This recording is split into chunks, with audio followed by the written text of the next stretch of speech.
Who tell them to vote out the jail fee? Well. Listen, when Darrell Van said vote them out, he couldn't talk about the PNP because the PNP is not in. Well, maybe that's why President Fitzroy a while ago just said them a debate like a 2016, like a them in our opposition. PNP sounded like the government. Julian sounded like the minister. Listen to me. Too surprised, me get. Too surprised. Now, if it was the General Secretary of the PNP talking, me would be surprised. If it was Damon Crawford talking, me would be surprised.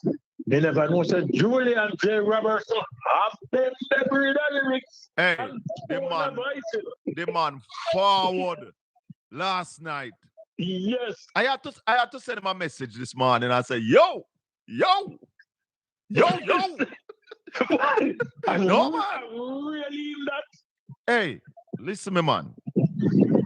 I have listened to Julian on the political stage.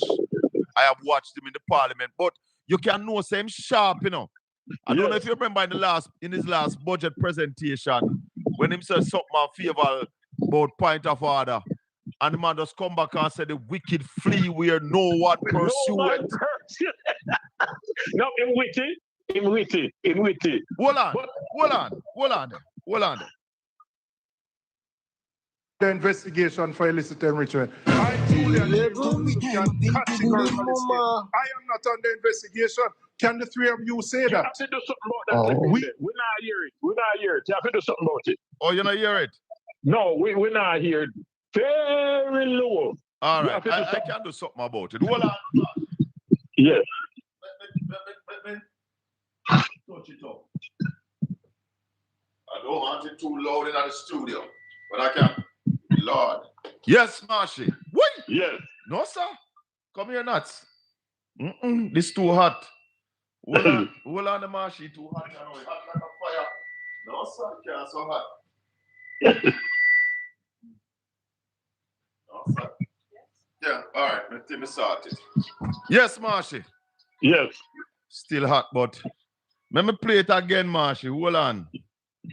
Are under investigation for illicit enrichment. I am not under investigation. Can the three of you say that? You hear him now? Yeah, we hear it. It could be better, but we hear it. No, Julian step on the man, them like, you know when you have crush watch? Yes, man. Jesus. Yeah, man. But guess what now? Yeah. My other big surprise is not in the debate. It's weird. It's after Blessed is the man that walketh not in the counsel of the ungodly, nor standeth in the ways of sinners, nor sitteth in the seat of the scornful. But his delight is in the law of the Lord, and in his law do we meditate day and night. For we shall be like trees planted by the rivers of water, that bringeth forth our fruit in our season. Our leaves shall not wither, and whatsoever we do shall prosper. The ungodly are not so. They are like a shaft which the wind driveth away. Morning. Welcome to the Colin Bell Show. We're live on Portland Spice TV. Coming to you from the beautiful parish of Portland, Jamaica, West Indies. Chris, morning. Charmaine, good morning. Patrick, morning. Yvonne, morning. Freedom, morning. Carleen, morning. Big up yourself, Chris. Chris Campbell. Michael Baker. Yeah, man. Big up on yourself. Marcia Thompson. Judy Roberts. Vetty. Yeah. Celine out of Mansion Hill. What a morning. And the calls are coming in already after the debate. This morning, my peeps, we're going to look back at the debate because, you know, we hear some people saying some things about the debate. And it's really disturbing, some of the things that they are saying. So we went ahead and we cut off some things and we're going to share them this morning. But as we walk, we see a caller come in. So I guess him have something burning, so we're going to take the call. Morning, caller. Morning. How you doing? Not too bad. Welcome. Quick question. Yes. It was Bert Samuel the other day on the radio. On my channel? Yeah. Yeah, man. And he said the Prime Minister can call back the Parliament. Yes. Eh? Yes. So that means if he see him lose or about lose, he can call back the Parliament and come in with the Donkey Party. Yes. It is possible. The Constitution allows. Parliament and come in with the Donkey Party. Yes. It is possible. The Constitution allows for him. But it is in certain circumstances, not just for any old thing. It's not a willy-nilly thing where he can call back the Parliament. So let's say, and I don't even want to say it, but a hurricane threatened to come Monday. He can call back the Parliament to deal with issues like those. So it's not a willy-nilly call back where him just see like him or lose and call it back. No, it can't do that way. It have to be for good reasons. But in a man like that now we find something to call it back. Well, we know, so we not trust the guy. We all know that. But as me say, it's not just call back for any old reason. If you have good reasons to do that. Yeah, but then we find a reason we say it's a good reason, but then no good reason. Well, as me say, it can't be no old make-up thing. So with the whole we have to see the necessity. And also you heard him say that the Parliament can refuse. Yeah, but then him have majority. Yes, him have a majority, so they wouldn't refuse. But I don't think that's gonna happen, so let's not worry about that.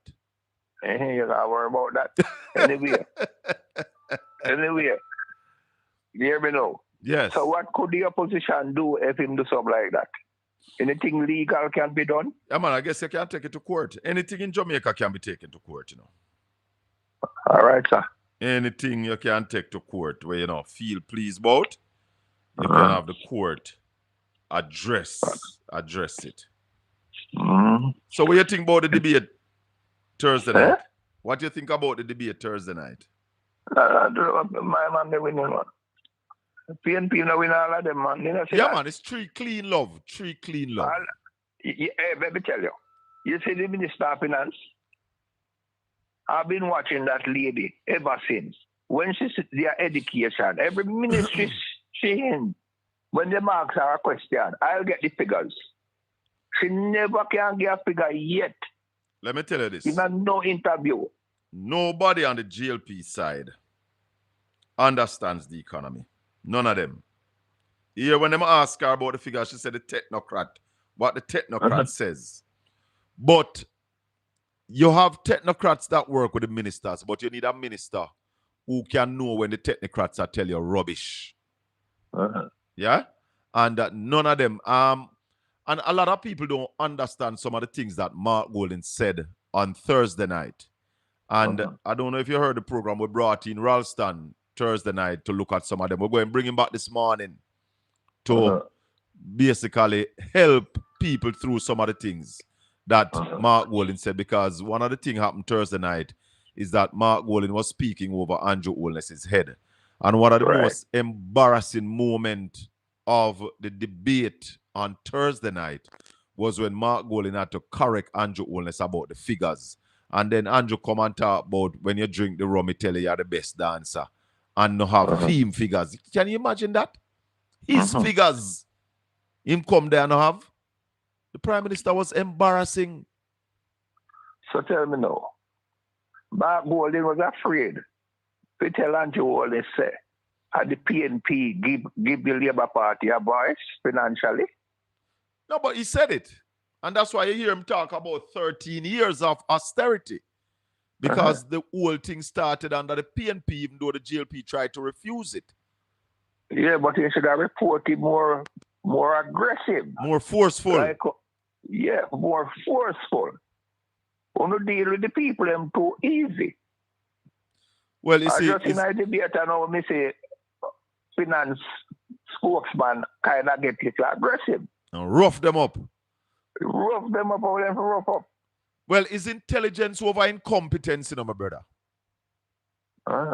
Intelligence over incompetence. Anyway, take care of yourself later. Blessings, my brother. One love. All right, respect.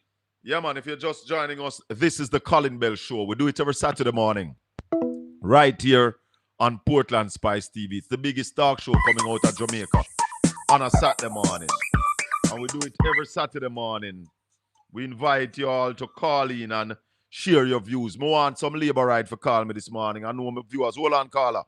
My viewers, them not like when we talk to the labor right them, but we have to school them. They are lacking in knowledge. So we can't leave them out there to suffer. Morning, sir. Welcome. Yes, sir, Bell. Yes, sir. Morning. Yeah, I listen to the debate when. Morning. Yes. We listen to the debate when. See like nobody not pick up. When them the final court. Hold on. Caller, you're breaking up. You're on a speakerphone or you're having a headset. You have to this card with them. They're talking at the phone. I'm going to shift from position. You hear me now? Yes, go ahead. Yeah. I'm saying, if you recall the answer where the Prime Minister gave when them asked about the final court. Yes. You remember what him answer said? Yes, him say Jamaica should have its own final court. It's the first time that the Prime Minister come with a definitive position. You know, it's a dangerous position that him put we, you know. No, because them so corrupt and them want. It is a stall position. Mm-hmm. It's a stall position him put we now because to have a final court, unless you're going to say that the Court of Appeal is the final court. But the appeal court that we have. Yeah. But that get tainted. How you come out of that? International tribunal will have to. No, you see, we have to have we have to have confidence in ourselves, you know. And we can't just look and say it's going to be tainted because right now, I believe that our courts are doing a good job. But if we have a Caribbean court, why we don't just use the regional court? But the thing about it is, Carla, the GLP has never been interested in regionalization. You know, they have no time at all. Yeah, they are always against regionalization. And we have the CCJ that we pump money into. We help to establish that court. The court has been there for over 20 years, doing very well. I don't understand why, but you see, they don't want to leave the Privy Council because remember, you know, is the Prime Minister apply to be a Privy Council, you know.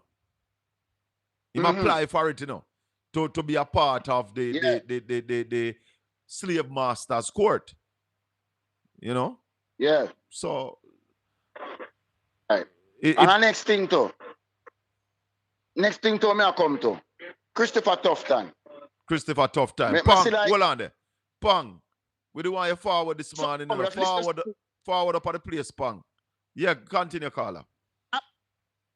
Yeah.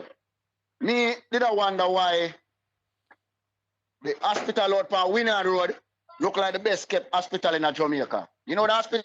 The one on Winward Road, which hospital that? That not the one around in the Winner Road. Winner Road, hospital up on Winner Road, not Winner Road Medical, one big hospital. After you pass Duppy Gate and go round there, sir. You know when we call Duppy Gate? Bellevue Hospital, Mr. Bell. Oh, Bellevue. Best kept hospital in Jamaica. We say the best kept hospital? Well, yeah, but I was is the best kept hospital in Jamaica because I realized that I deserve to go hold a bed over there.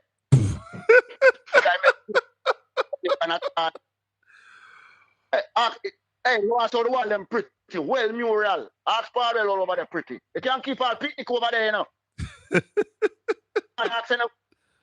So that one why them keep to speak and strong and well up to date. Because I know that some of them have a bed over there. Yes, sir. All right, my brother. Go on, burn the fire. Big up yourself. No, as me say, the man say, the Prime Minister, Amados Johansson, the Prime Minister. That's rather rude and out of order. Yes. I don't think I even want to entertain that. Even though As I said, the most embarrassing moment in the debate was when the Prime Minister tried to correct the leader of opposition and got his figures wrong. Morning, welcome to the Colin Bell Show. Mr. Bell. Yes, sir. Go on. Me there, you know, talk to me. It going nice, you know. It go nice. Everything going nice. How we are say? Eh? Yeah, man. Hold on for me. Don't hang up. Hold on. Morning. Welcome to the Colin Bell Show. Morning, Colin. Morning, my brother. Nephew, hold a second for me. Don't move. I'm coming right back to you. Yes, caller. Yeah, man. Everything going nice, the PMP. Okay. So, what is going to happen on Wednesday? Because if everything else go nice on Wednesday, not go nice, you know, it all come to naught. All right. Yesterday, I find out, say, the police, everybody are vote against them, you know. So them call this bomb threat. Yeah, this little bomb business disrupt. And what was rather disappointing, the Minister of National Security and Deputy Prime Minister send out a message that is the PNP do it. That just tell you clear who do it, you know. Man, that pressure. Clear like crystal. That just tells you clear like crystal. And believe your idea. Oh boy. Yeah. We're not going back there, do you know? We're not going back there. I believe your idea. Yes, man. Well, and the debate was the last resort. You know? Hold on a little bit, my brother. Don't move. Nephew. Morning, my brother. Morning. I come to you this morning with the good news that the people of Portland, especially in East Portland, Port Antonio, will experience the biggest political meeting ever. Nephew? Yeah. Nephew? Yes? You must watch the leadership debate Thursday night. Y'all tell me, say you don't watch it? No, I watched that one. How was it? It was a good debate. Who won? Both leaders performed excellently. And I think Dr. Andrew Michael Ornett have used the opportunity to show to the Jamaican people that he deserved the third term. And he's a very good leader. Who won the debate? Well, most of the analysts give it to Andrew Ornett. Most of the analysts gave it to Andrew Ornett? Yeah, man. And what you listen to? Who are those analysts? Tell me some of those analysts. Well, I can't. Nationwide, I believe, give it to Andrew Ornett. Yes. Who did Emily Shields give it to? I didn't hear who she remind me.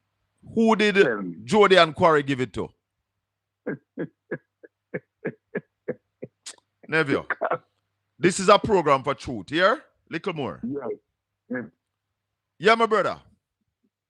Yeah, as I was saying, Andrew was the last resort to make amend to the debate. Yeah, and him come out nervous. Yeah. Him come out sweaty, man, and target lick it. Dean Jackson lick him down, you know, first, you know. The first question floored the Prime Minister. Yeah, first question floored him. You understand? He started to stutter. Mark rolling lick him left, right, and center, jab him left, right, and center, man. Him never have no recover. Him get a whole heap of body blow. Yeah, man. Tell him start chat foolishness. Rubbish. Then if me no born here, me a Jamaican, then me a what? That is something we need to pursue. The Prime Minister say, just born in Jamaica doesn't make you a Jamaican. It is your actions and what you do. So, like the man them where kill people, where unalive people and give the country bad name. Those people are not Jamaicans then. Are we saying? That him I say. Are But me we I say, are we saying that if you're born at Jamaica but you're not living up to people's expectation, that makes you not a Jamaican? a cabaret pull up in my brains, man. I think the man said Bellevue are the best kept hospital. Then if I saw him see it, then Marky G not a problem. Because the amount of things what that man do for Jamaica. You understand? His actions would make him not Jamaican. You see it. But brother, when you're desperate for power, you know, and you try rebut everything, you get beaten by something, you can't take the beating because you are so desperate for power. Thanks for the call here, sir. All right, cool. Yeah, man. You're so desperate for power. Hello, good morning. Yeah, morning never. Colin there. Yeah, man, what go on? Hey, may I say me like the PNP press conference. Talk up into the phone. Talk up into the phone. Yeah, may I say the press. Yeah, man, the press conference. Yeah. May I say me I love if them when them structure the thing, them try to explain the thing to majority of the people. Cause I find so over the last 11 years, the education system gone down and Andrew Holness try to attract the main mass of people there. That him can draw them attention to spread any narrative what they want to spread. Yeah, and you can see when him talk about the rum, as a set of people that him a try to draw them attention. So even the debate, a lot of people, don't understand what really did happen with the debate. So them talk a lot of foolishness because the debate was a lever over them when it comes to intelligence, comprehension, and the whole of them things. Yeah, so we're going to play some of the clip them this morning that we think. And slow it down and explain it. Yeah, man, yes? because as I'm saying now, them strategically destroy the education system that them can use those people to spread certain narrative and control them on a level because when the people them poorly educated, and don't have no figures, don't know history, don't have no information, then you can manipulate them. And that is what the GLP is doing, because when the Prime Minister said that they cut the debt by half, I classify that as the biggest lie of the debate.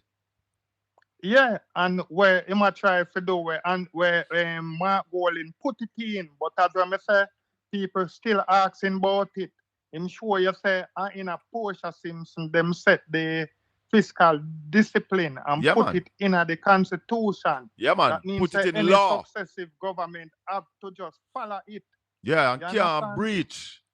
So the JLP over the years have proven to them not understand the economics. Even Andrew Holness was there when they chose the wrong IMF package. Yeah, man. Until last when it come to the economic. In knowledge what him try to say him have, him could help the party at that time to solve the economic problem. So the problem, the economic crush in a theme with him in the set of people who help to crash the economy at that time. He was leader of government business, when they crashed the economy. So he was a senior member of the executive. What you're saying now is a big secret. Yeah. It's a big secret in the country. Well, it's not a big secret. It's just those who don't want to know don't know, because it is out there. We talk about it every day. Yeah, like you and Ralston talk about it. Yeah, but as I said, the majority of the people, you notice how Andrew always try to communicate.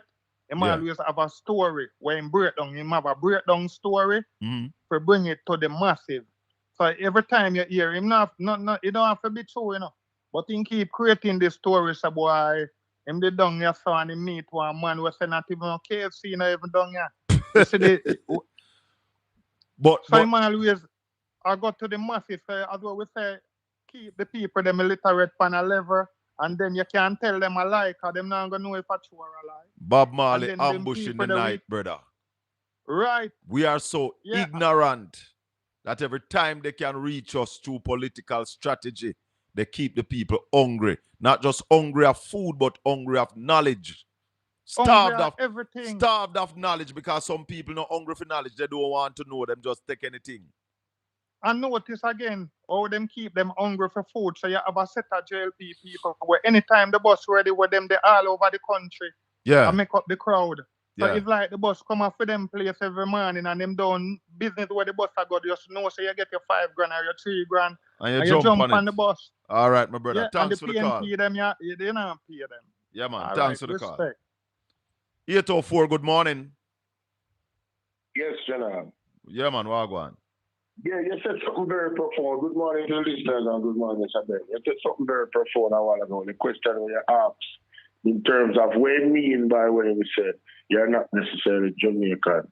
By birth. But being born in Jamaica don't necessarily make you a Jamaican. Yes. I am going to send you a clip, Mr. Ben. Right? And I'm going to send you the timestamp. And this is something that was said on JIS. I'm going to play that clip. I not even want to misquote the Prime Minister. You understand? So I'm going to send you the clip right now on WhatsApp and you play it to the people that they hear it. Because I know a lot of people never hear this. And when he said that, we revert right back to when he said this. All right. Understand? Send it to me. Yeah, man. Respect. All right. Cool. We have another caller. Yes, caller. Morning. Welcome to the Colin Bell Show. Yeah, morning, Colin. All right. Me have my time is Samuel. Yes, man. Go ahead. We're listening to you. Okay, good. All right. So, in a Portland now, West Portland, 70 grand in a brother and $5,000 I get it. 70 grand them up your people for vote? 70 grand one them are spending on. So you see, if I want shop and them thing there, 100 grand I get. So you know, say, hold up a Mount Pleasant and them place, I pay labor right there and them place there. Yeah. So I be 100 grand for shopkeeper them, and you see, for normal little man them now, like irregular little people, them get like 70 grand. All right, bike man them ride out. Me give out a every warning. Time the bike man them ride out, every bike man ride out, a 40 grand then get. All right, every hear this. Bike man ride out. Hear this. Me give you a warning, and it's twofold. To take money to vote is an illegal action that you can go to prison for. One. Yeah. Two. You see, this election, you have some people who come vote when they normally vote. So you see, when you take that's people... me. Eh? That's me. So first time in my life, I go vote. First time in my life, me and my wife, I go vote. All right, so what me I try to say to them people, now where I take money. The GLP are going to lose the election. And they are going to be of the opinion, say you take them money and vote for them. And me don't know where we don't know, but I am warning you all. It is dangerous.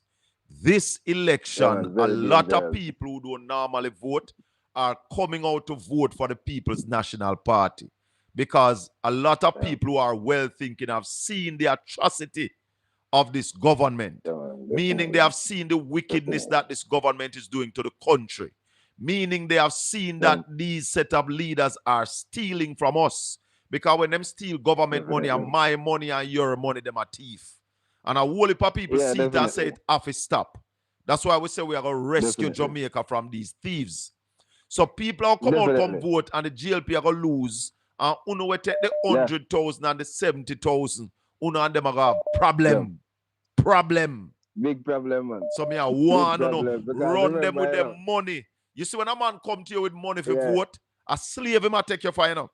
Because you have a choice that is given to you by the Almighty, that has been fought for by your parents. And a man come buy that decision from you, you know. A man say to you, say, nobody decide where you want to decide. Take this and do what me I tell you to do. Hear the thing, you know. For the people unregrettably that are not educated and gullible to the system, them are gonna tell us say, yo, none of the politicians ain't had nothing for me, you know. So you will go and say we can get that 70 grand there, I just take it.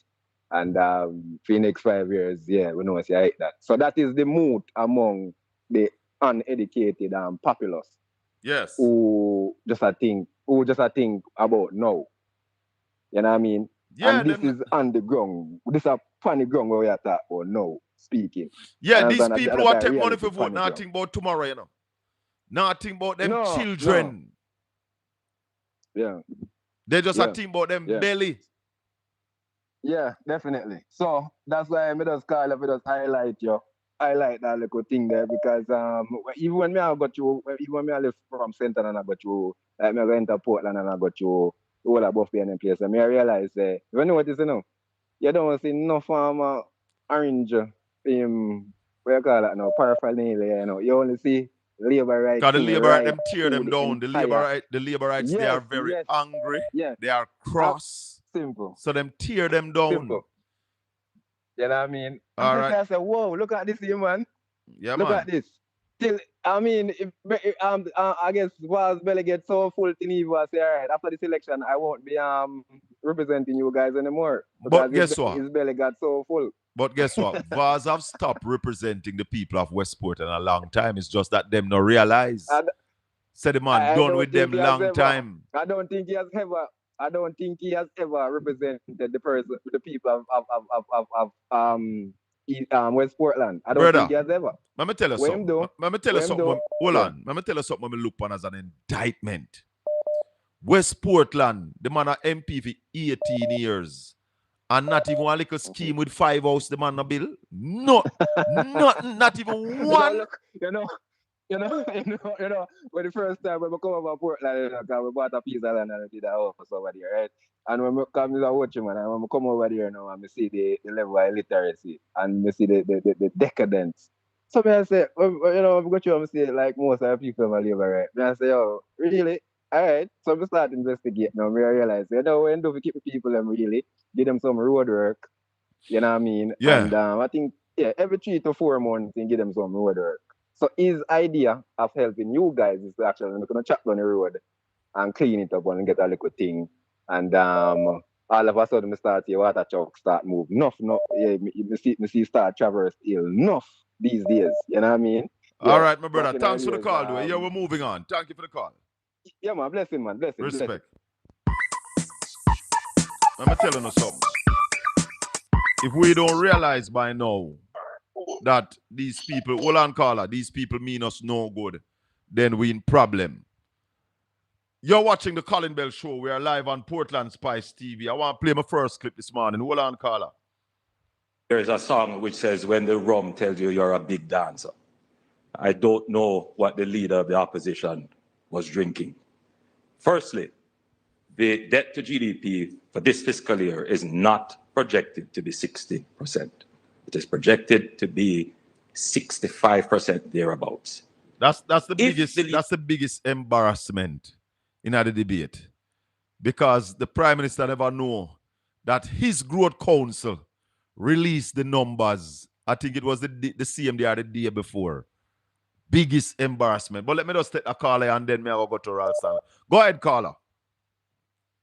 Yeah, just to highlight what about the 62.4. It was the same day. It was the same day. And it was to me, released. I laughed. Same day, I laughed like crazy that the leader of the opposition was manning the ship more than the Prime Minister. I know other than the information that the Prime Minister don't know, I laughed. That was the biggest embarrassment of the debate. And then the opposition leader corrected him. The man corrected him. I knew he was going to take. Hello? You're breaking up, caller. Hello? Hello? Yeah, man. He's going. I knew he was going to take out his birth certificate. I knew that. One of the things we have to remind Jamaica of, in terms of the economy, the Jamaica Labour Party. I remember Dan Webby and the whole of the team that came on when Bruce Golding and they needed help to man the economy. It showed me the incompetence. You remember that? Yes, some beat and teachers asking me, hold on, to ask Matthew Samuda to show us the document that he has renounced his British citizenship. Matthew Samuda can't renounce British citizenship. I don't want to see that. And I tell you why beat and teach.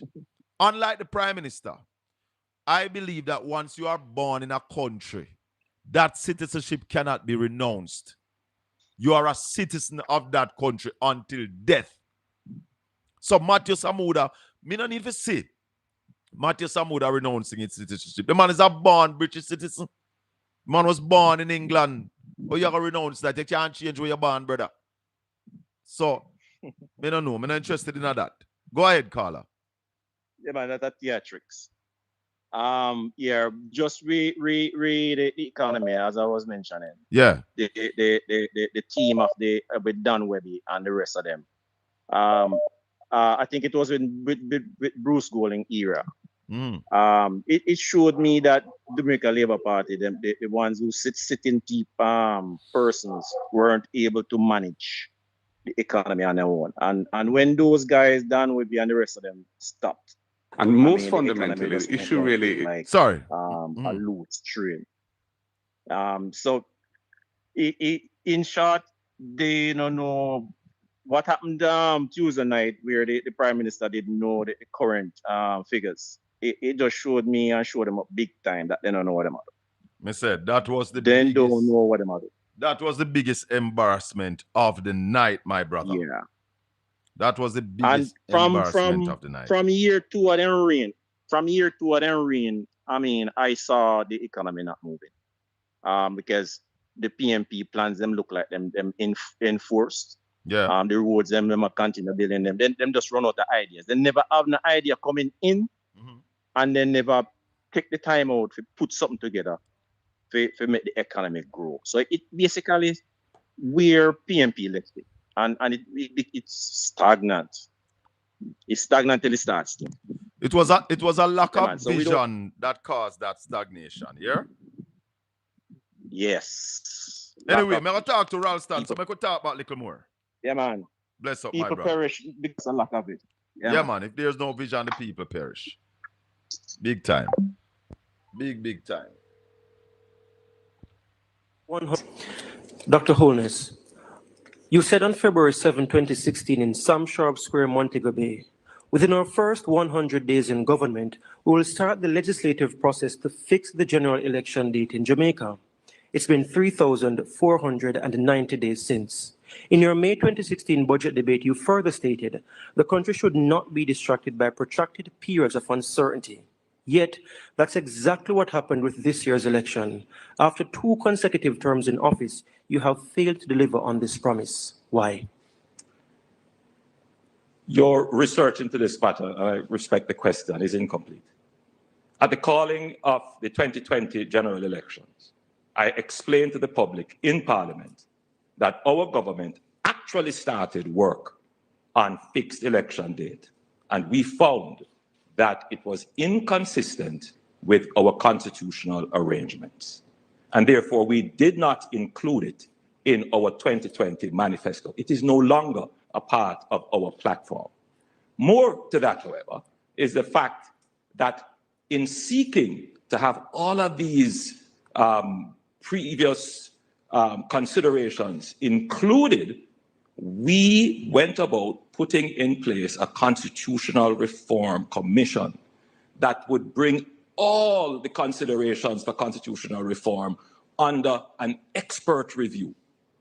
That expert review was thwarted by the opposition.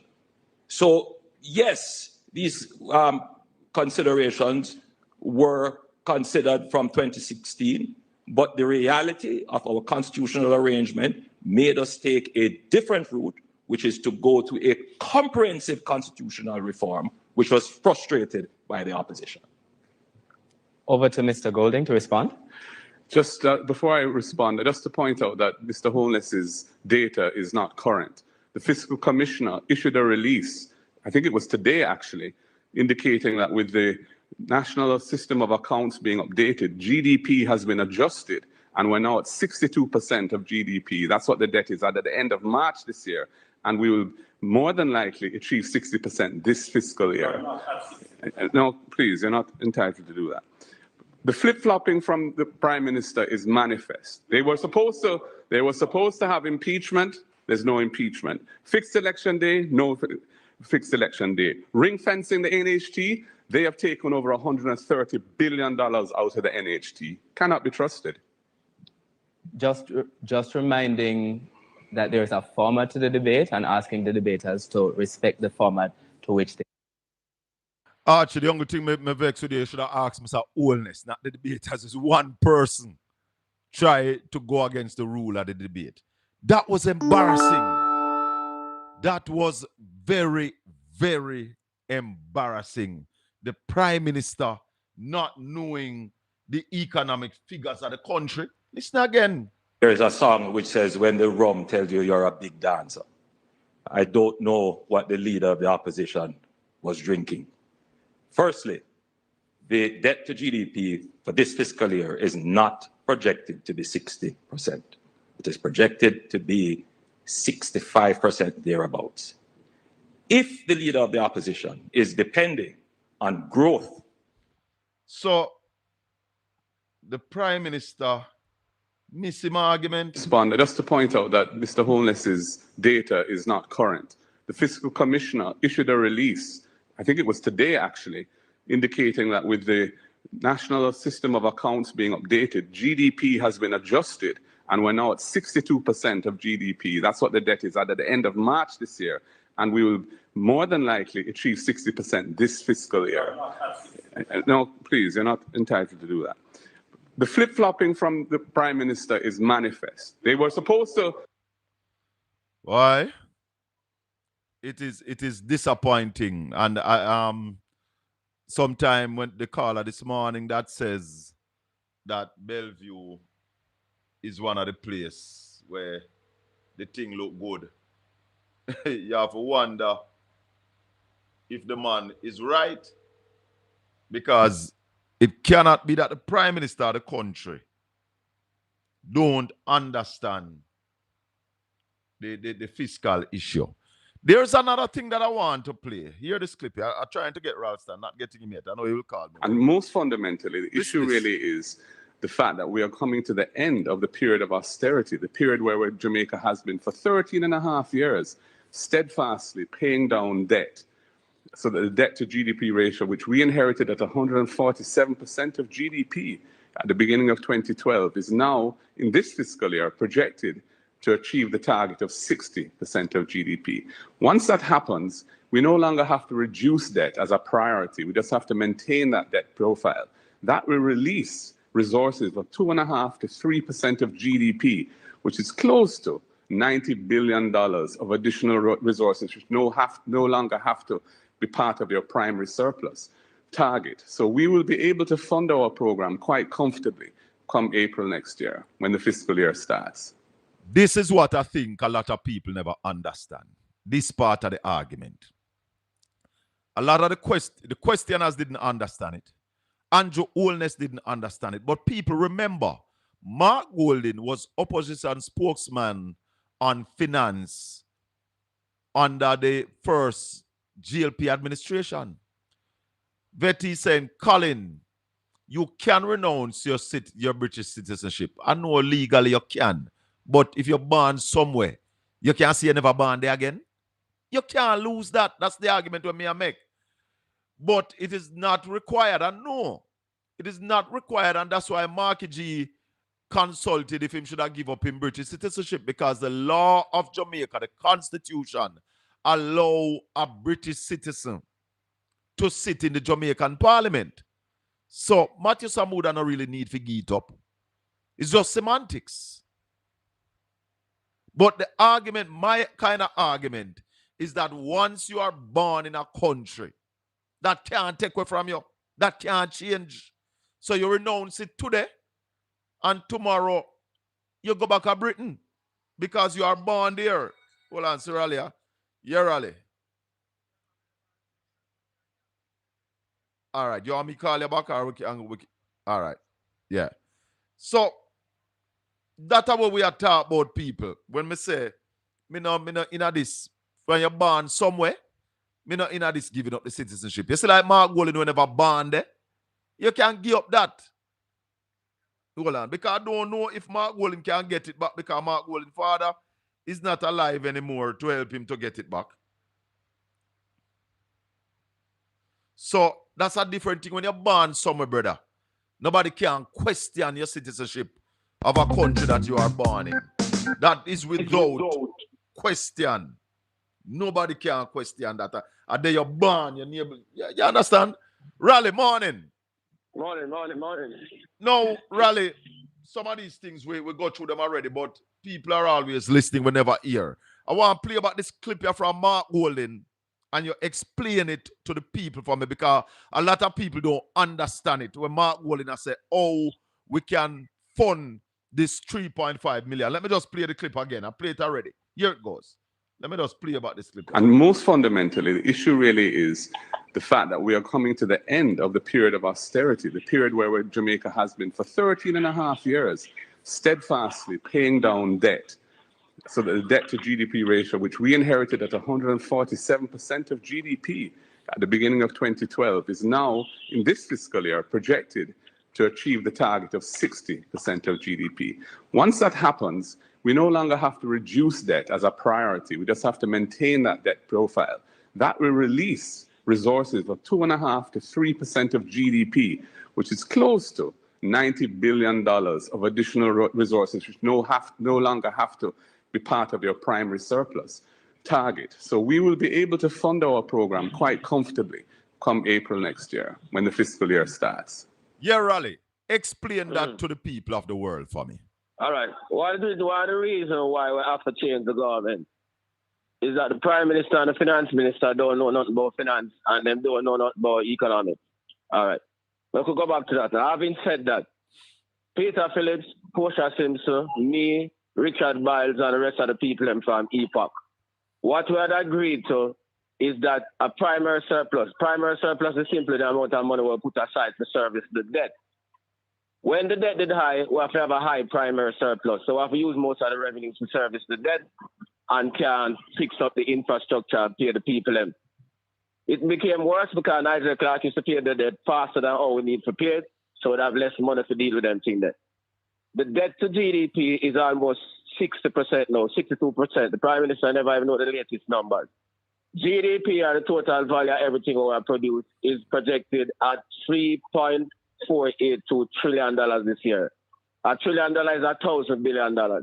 So a 1%, when we get the debt to GDP down from 62.5, it means that we can use $90 billion less in the primary surplus to service the debt.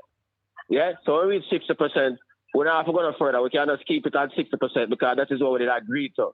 So more of the money we collect now, we can use it to pay the public servants them, raise the threshold, fix the road them, fix the hospital them, and all of them things. That is simply what I'm saying. So, and same thing will cost $52 billion because it is $15 billion per $1 million. So 3.5% is $52 billion. I could get them again. It is $15 billion per $1 million listing of the threshold, right? Yeah. 15 trees are 45 and 500,000 are $7 billion. So it costs between $52 and $60 billion. That are the PNP plan. Yeah, and we have like $90 billion to play with when we reduce the primary surplus to 60% of GDP, which is where them say it will go at the end of this fiscal year. For them own figures from them own technocrat, Wayne Henry and the Fiscal Commissioner, Courtney Williams. So old Prime Minister Andrew Willis never know that. Come at the debate. That may I say the man completely out of touch, just like the Finance Minister. That is why I have to get rid of them. We can't have people out of touch around the country in them time. Hold on, Raleigh. Hold on. People, listen to this. Listen to this. There is a song which says, when the rum tells you you're a big dancer. I don't know what the leader of the opposition was drinking. Firstly, the debt to GDP for this fiscal year is not projected to be 60%. It is projected to be 65% thereabouts. If the leader... Isn't that the most embarrassing part of the debate, Raleigh? Yeah, because it's like I'm a tell lie, I don't know the figures because Wayne Henry in PR Technocrat published that from last week. We have that from my desk. Hold on. And Courtney Williams, the fiscal commissioner, published it the day before the debate.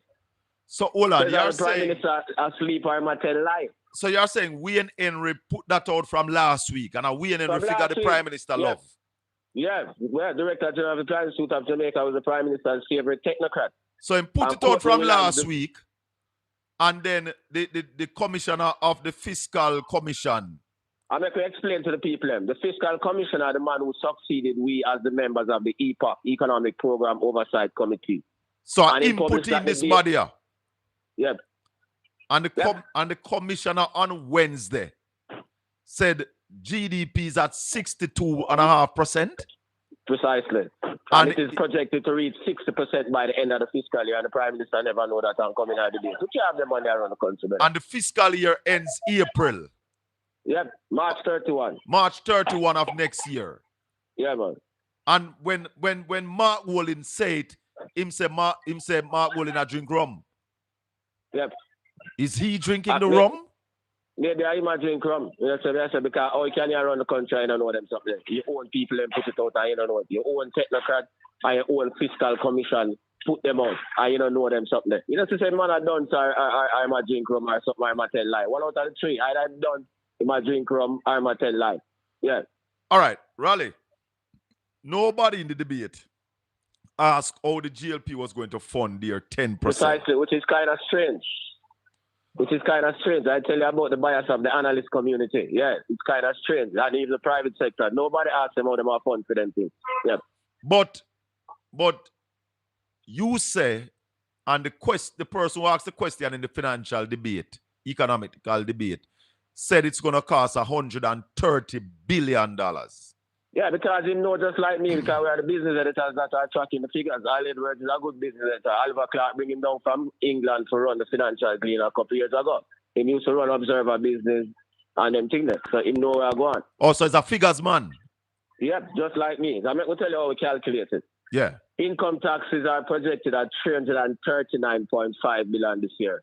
That's 36% of government revenues. The tax rate is 25%. So if you divide 139.5 by 25, which is the tax rate, it tells you that a 1 percentage point drop in the tax rate will give us $13.58 billion. Now, if you multiply that by 10, you will see how much it will cost to bring it down from 25% to 15%. Hold on, that's over $135 billion. Run that back again. You say you divide what by 25? The $339.5 billion. That's the amount of money that them projected. Nigel Clark, before we believe, project to collect for tax revenues this year. So the people who are paying income tax now at 25%. The amount of money. $339.5 billion. That's what the country going to collect from it. So yeah, if you're giving up, if you're going to change that now to say that I'm now going to collect 25% from you again, I'm going to collect 15%. Precisely. It work out to $139 billion. $135 billion, yeah, give up. $135 billion. Yep. So if the same figures that Mark Wolin is quoting now, that the debt to GDP going to go down, we're going to have $90 billion to play with. Yeah, man. They're going short. They're going to be short. So there's going to be a shortfall of $45 billion. Yeah, man. Yeah, man. And nobody now asks them, well, they didn't ask them how they're going to fund it. That's right, because a built-in bias is a part of nonsense and a built-in bias. Because some of them don't know. And the one them who know, them bias. See it, your people. But part of the problem with this country, you have a whole lot of people who are talking about things that they don't know nothing about. A whole lot of uninformed commentary, and then the poor people and believe them. Yes. Because, and then people believe what they want to hear in a rally. Yeah, man. True. Ask Rally how much money Andrew government has taken from the transportation in tickets. How much money did the government get from tickets? They project $1 billion this year. Last year, $600 million. This year, they project a 40% increase to $1 billion. That's why they raised the ticketing thing. Yeah, man. Yeah, man. So they're going to take $1 billion. Rally, somebody had asked Thursday night, the PNP plan versus the GLP plan, what effect would that have on inflation? Well, what happened is that the plan that the opposition put out. What that would do is to raise the amount of money that the doctors, teachers, nurses, and the middle class people have to spend. Which will lead to greater economic activity and growth once we put in place the strategies for reduce energy, drive small businesses, and then something. If I understand it? Yes. Yep. The one for their thing now, their thing will be more inflationary and to have maintained the same thing we'll have. Where few people are getting rich while the majority of the people poor. So it's like hold back the economy. And I heard an analyst saying that when rich people get more money in their pocket, they don't really spend it. They don't spend it. That's the next thing we want to make you understand. In our economics, we call it propensity to consume. So poor people have a high marginal propensity to consume. Simply translated, poor people have to spend more of their money on the purchases of goods and services, send them people to school and everything. Rich people don't rich already. So the more money them get, them save it. Let me see if I can explain it a simpler way. Poor people like we always have more things that we want to do and we want to buy. Yeah, because the rich have all of them have already. The rich man buy all of them want to buy now. So when you give him more money, it's more money if he save. He just save it. I never like him. I never like him the short or nothing. I don't like we couldn't buy the clocks. So we get the money now, we'll buy the clocks. I don't like we couldn't buy lobster and $3,000 fish. So we get the money now, we're gonna carry out the family and treat them because we couldn't do it. Yeah, man. Rich man fridge full of food already. He have 3 cars, he have swimming pool and everything. So we give more money. He must say me I got Miami for vacation, I got Greece for vacation. That now come back to Jamaica and economy. Me I go on a 14 days cruise. Yeah, man. So I must save the rest for the next generation. So then they'll come back to the economy and give the stimulus what the economy needs. That is why the man then said, we're going to deal with it so that the doctor then can have more money to spend, the teacher then can have more money to spend, the young people at the university can have more money to spend for buy them house and buy them car and them thing we're down to the benefit of the economy. Thank you, Raleigh. There's not a fly-by-night thing. That's where we're based on fundamental economic principles. But them think I do some like a fly-by-night something to buy vote. You get what I said? So Fieval told us that it's going to cost $25 billion. How could you and what the brethren name who asked the question, Raleigh, what name again? Alan Words. How you all get it so wrong? Because we are follow the numbers them and we have the numbers them. She not have no numbers are the same as Julian tell her the same kind of pro box mathematics. Raleigh, so thank you. If you not vote for nothing else, you can't have that Minister of Finance down at the Ministry of Finance because she don't have a clue. Because all them things what I tell you about come out of the same budget publication where the Ministry of Finance people prepare. So yeah, because this, on the job. Go ahead. She's not on the job. Similarly, the thing about debt to GDP, Wayne Henry publish it and Courtney Williams publish it and the Prime Minister know. That means I'm not on the work. So, Raleigh, this same thing what Mark Wolin talk about, this thing here. And most fundamentally, the issue really is the fact that we are coming to the end of the period of austerity, the period where Jamaica has been for 13 and a half years, steadfastly paying down debt.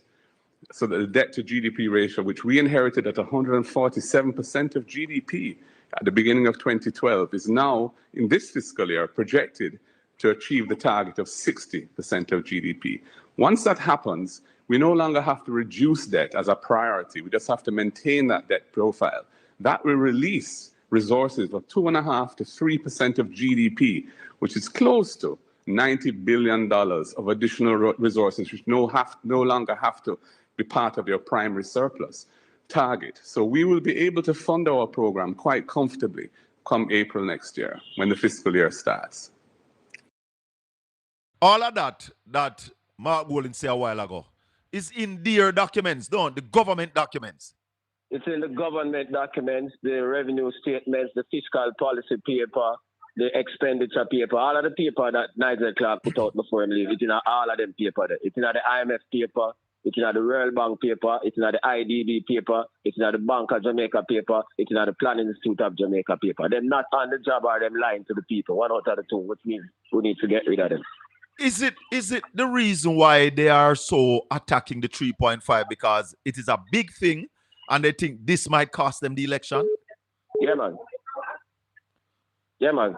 Just like how their 1.5 cost the PNP the election in 2016 because we were on the same trajectory, stabilizing the economy, and then them tell the people them say the 1.5 will grow the economy by 5 and 4. But rather than do that, Nigeria continue the same strategy of paying down the debt faster than programmed for, and that is why they never get 5 and 4. So that's why they missed the growth target because they weren't trying to grow the economy. Yeah, man. Yep.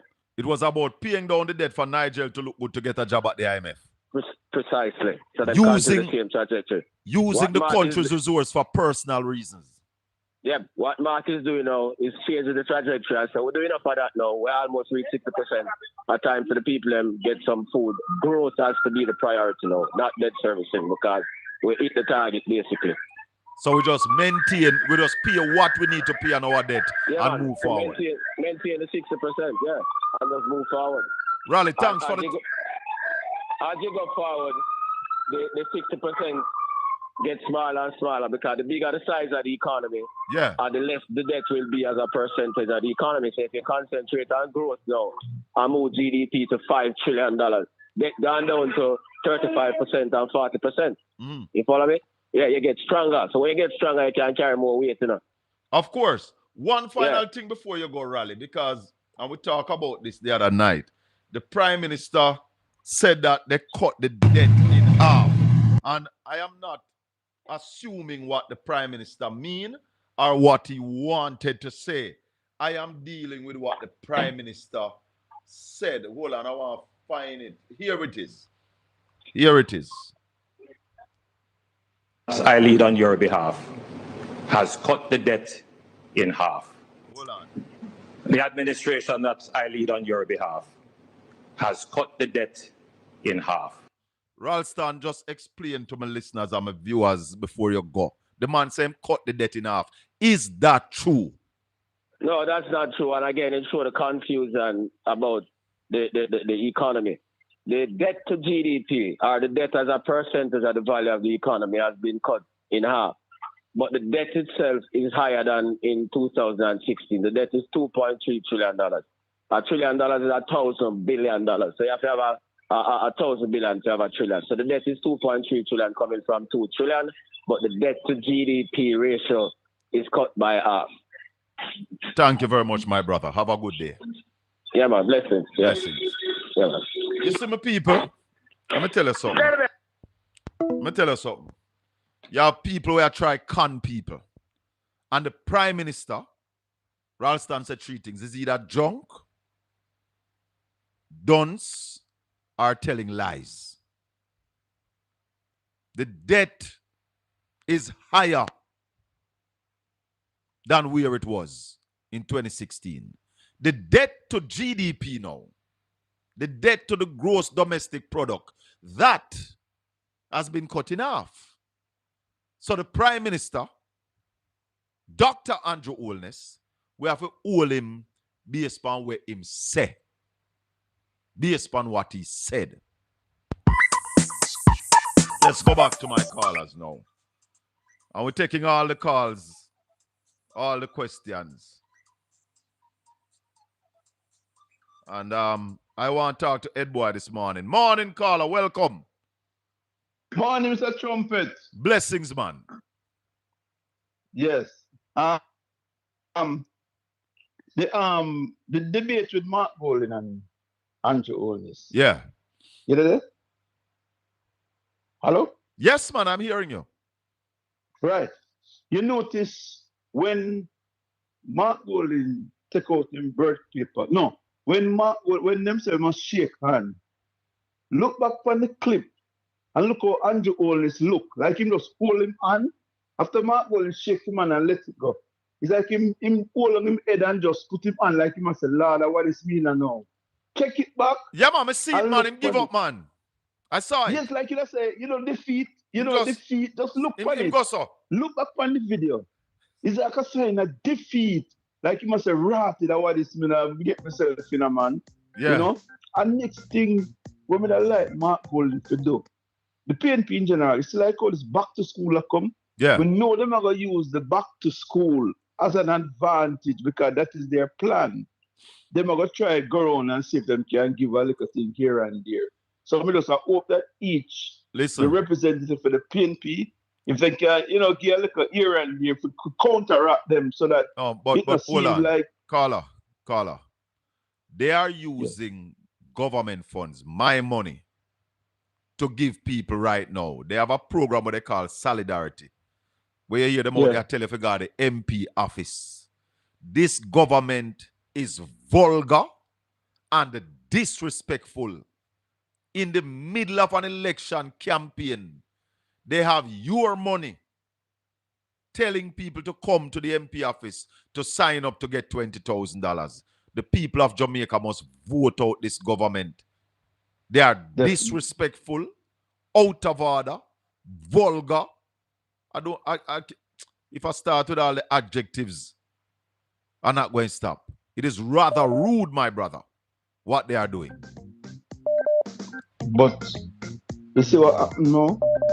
Because a lot of people will, generally still, you have people who are straight PNP, no matter what you do.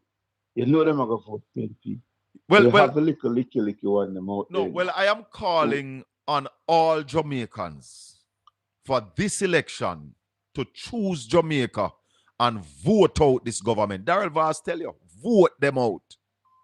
Vote them out, my brother. Thanks for the call. But when them talk about choose Jamaica, but Nigel Clark now wave the American flag, him run. Then everybody must see it, man. The Minister of Finance, the Minister of Finance said the Green Party is not green enough, him run for greener pastures. Exactly. So when them talk about Mark Gold, Mark Gold more loyal to Jamaica than them. Mark Gold live in Jamaica by choice. Like a lot of other of us. We live here by choice. The Minister of Finance, Nigel could have more than stay in Jamaica, because I like saying broke. The man earn $20 million a year, brother. If you earn $20 million a year and can't stay here, then what we must do? Exactly. Little more. So they never choose Jamaica. They just use this slogan as if say them take people to eat that. Yeah, man. All right, party. Cool. 876-804-7072. Come in, Chris. Chris. Hey, good afternoon. Good morning, Colin. How you doing? Morning and welcome, sir. Blessings. Wagwan. Blessings, my friend. Colin, I was following up on what the caller was saying, the last caller. The problem is when you have to give people handout, it kind of go against your argument that you have prosperity. Exactly. If people are living on handout, how can you then claim that you have prosperity? You can't clean out your argument. You understand what I'm saying? Yeah. But there's a period in the Japanese in the 90s where Japan went into what they call a no growth period, about a 10-year period where there was no growth. They call it the last decade. Uh-huh. I am telling you, Colin, that the 9 years on the anti-old list with the education system is a lost generation of kids that we cannot get back. But your Crawford gave the figures, and tell you what really happened, Literacy was at 85% in 2015. It's now at 60%. How can you fall in your literacy rate? Colin, we are entering into a period where we have AI and all of these technology.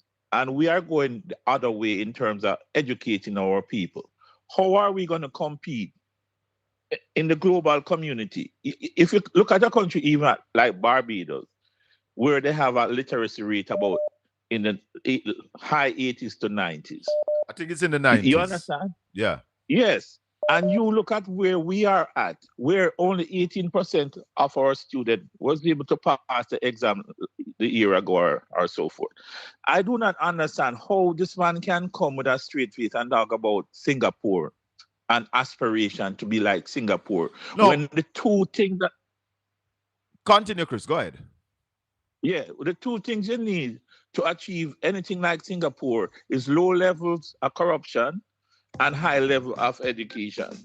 And we don't have none of those. So what is this man telling us? This man is taking us for a fool. I can't believe Andrew Wallace mentioned wanting to be like Singapore, because if we were like Singapore, he would have prison. He would be in prison. He would be in prison. He would be in prison. Because one of the first things that Singapore did was increase the salaries of all civil servants and tell them that any hint of corruption will be dealt with severely. So, I don't know where Andrew talk about, like him think say, everybody done. I know everybody done. He has no regard for the people intellect in Jamaica. He talks down to them constantly, and he uses these little parables and stories, you know, to insult the people them. And it's the same thing him do, you know, when him say the government you have chosen have cut the debt in half. Him know what him do, you know. Of course. He knows what he's doing. He's deceiving the people. The debt in Jamaica has increased by 300 billion. In 2016, the debt was 2 billion. It's now 2.2 trillion. In 2016, the debt was 2 trillion. It is now 2.3 trillion. No cutting and a half. The debt to GDP, which is different, has been cut in half. Andrew Holness knows that when he uses these figures, most Jamaicans, which they have, you know, undereducated for the last 10 years, will not understand what he's saying, because most people don't go into the weeds and read anything like that.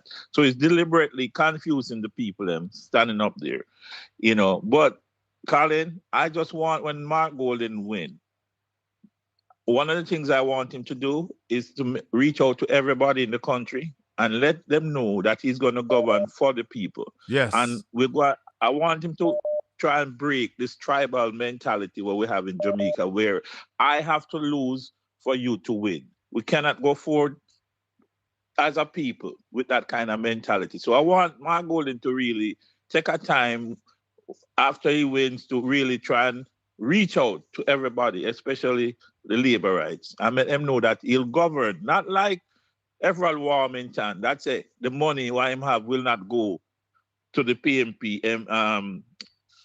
people to fix the roads and stuff. All right. We're not going down that road. We want to break that cycle. We must govern for all the people. When election done, it must done. You cannot go and victimize your citizens. Thank you, Chris. No, we have to walk away from that. Thank you, Colin. Blessings, my brother. Morning, Miss Labelle. So, let's go to another caller. Yes, sir. Morning. Welcome to the Colin Bell Show. That this is the only time. Hello, good morning. To own something in a Jamaica. No, we're not hearing that caller. Not hearing the caller at all.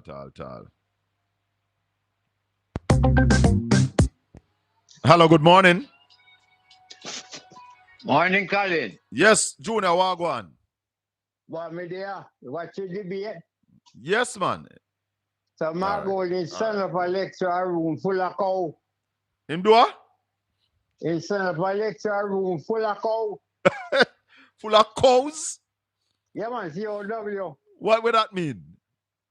Everybody in their dance. Ain't talking over everybody's head. No, but Junior. The Prime Minister get caught, you know. The Prime Minister. All the while, Colin. Stop, make apology for Andrew in dance. What you say, I never the rum? I never the rum?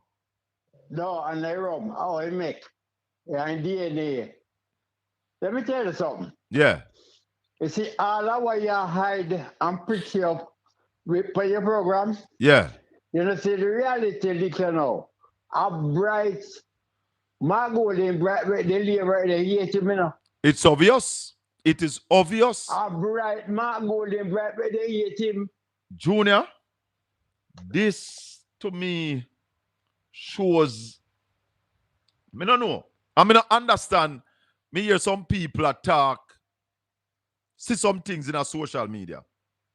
And me not hear none of them I talk about this, Junior. There is a song which says, when the rum tells you you're a big dancer. I don't know what the leader of the opposition was drinking. Firstly, the debt to GDP this fiscal year is not projected to be 60%. It is projected to be 65% thereabouts. And then this. Respond, just to point out that Mr. Holness's data is not current. The fiscal commissioner issued a release, I think it was today actually, indicating that with the national system of accounts being updated, GDP has been adjusted, and we're now at 62% of GDP. That's what the debt is at the end of March this year, and we will more than likely achieve 60% this fiscal year. No, please, you're not. No, that was the most embarrassing moment. The leader of opposition schooling the prime minister on the economical figures of the country. What can go so? Who will announce the election date? No, the opposition. Tell her. Say that again, Junior. The opposition will announce the election date. For the first time in the history of Jamaica, the opposition announced the election date. My God. Never heard of before. Never heard of. Nobody couldn't write that. Nobody couldn't write that in our movie. No, sir. Nobody. Yeah. Hey, that's why hold on. That's why I tell people, you know, the creative industry is going to flourish in Jamaica. Because we have to put all that in our movie, you know, that have to go up on the screen. Man. Yeah, man. That have to go up on the screen. Colin. Tell her. Colin. You know, say Mark Golden doing degree in a 2 years and it's a 3-year degree. Yes. And hold on. Yeah, you know about school. Oxford University, that's the best ever. No, I don't play place that. That is the Oxford University, son. Creme de creme. The creme de la creme. All right. Top of the pile. Yes. You know, say I just saw Norman Manley when go. Tell her. I just saw Dudley Thompson when go. Talk to me now. Right, you know, say I just saw Professor Rex Neckerford when go. Talk to me now. You know, say Trevor Mandrew I just when go. Talk to me. All right. Which part Nigel go? Where did Nigel go? No, Oxford. Nigel Clark.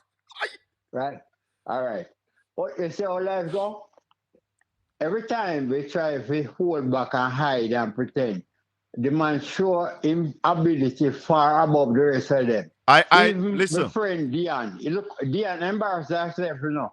Let me tell you why me say so. 3 times them ask Mark Golden the same question. 3 times in the debate, and then don't ask the Labour Party how them are going to finance for them plan. Exactly. And they ask the PMP 3 times. Yes. And the man explain 3 times. What I tell you, say, them not cognizant of what they want to say. But so that's the point. That's why I care about Ralston this morning to clear it up, because they don't. Mark Golden spoke over their heads. The Prime Minister never understand it. Dion never understand it. But I will let off Dion because Dion now run the country. Dion is not the Prime Minister.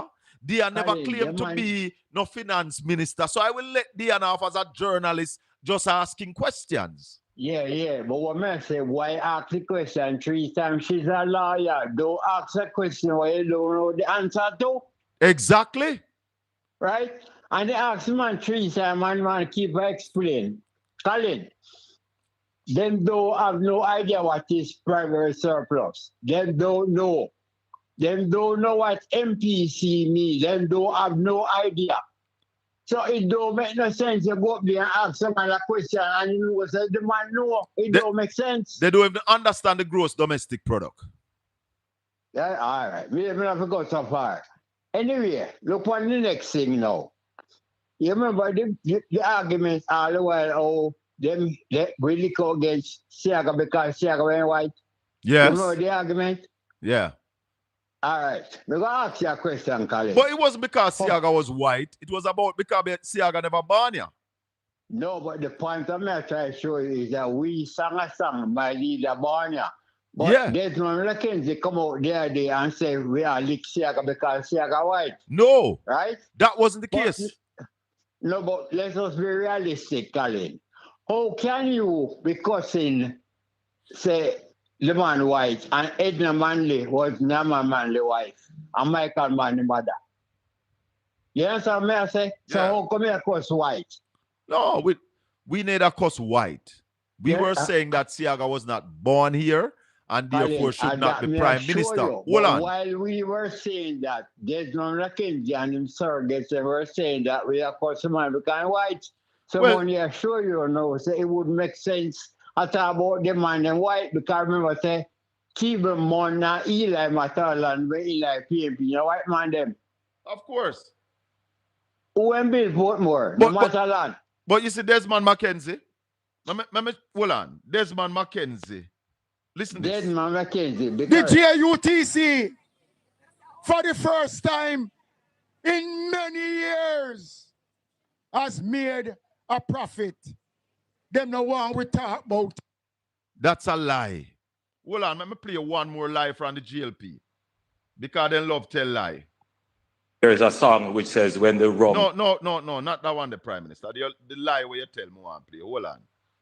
The lie. When lie? Like this? Respond, just to point out that Mr. Holness is... I lie that. Ooh, all right, me now find a lie there. In them DNA, you know. They say it in the DNA to tell lie. The antecedents tell you exactly how life see. And the last thing before me go, right? You remember saying people up on the top of the hill up at St. Andrew, you realize they married to them one another up there. So Matalan, Hart, Shukri, Hannah, do they married? Easy, you know. All right, I'm going to ask you a question. How come your MP couldn't find a wife up in the hill where he come from? You answer that. How come your member of parliament, why you like so much, couldn't find a wife up at St. Andrew where he come from? My member of parliament, or who am I member of parliament? My member of parliament is a woman. The woman that go with the man, now who in charge of the constituency, the man. All right. And that man couldn't find a wife over where he come from. But let tell you something about the antecedents. Where he come from? No, Papa St. Andrew. No, his name. Tala. Junior. Remember, you know, them the people up there, so they married to them own. Rich people now married to poor people.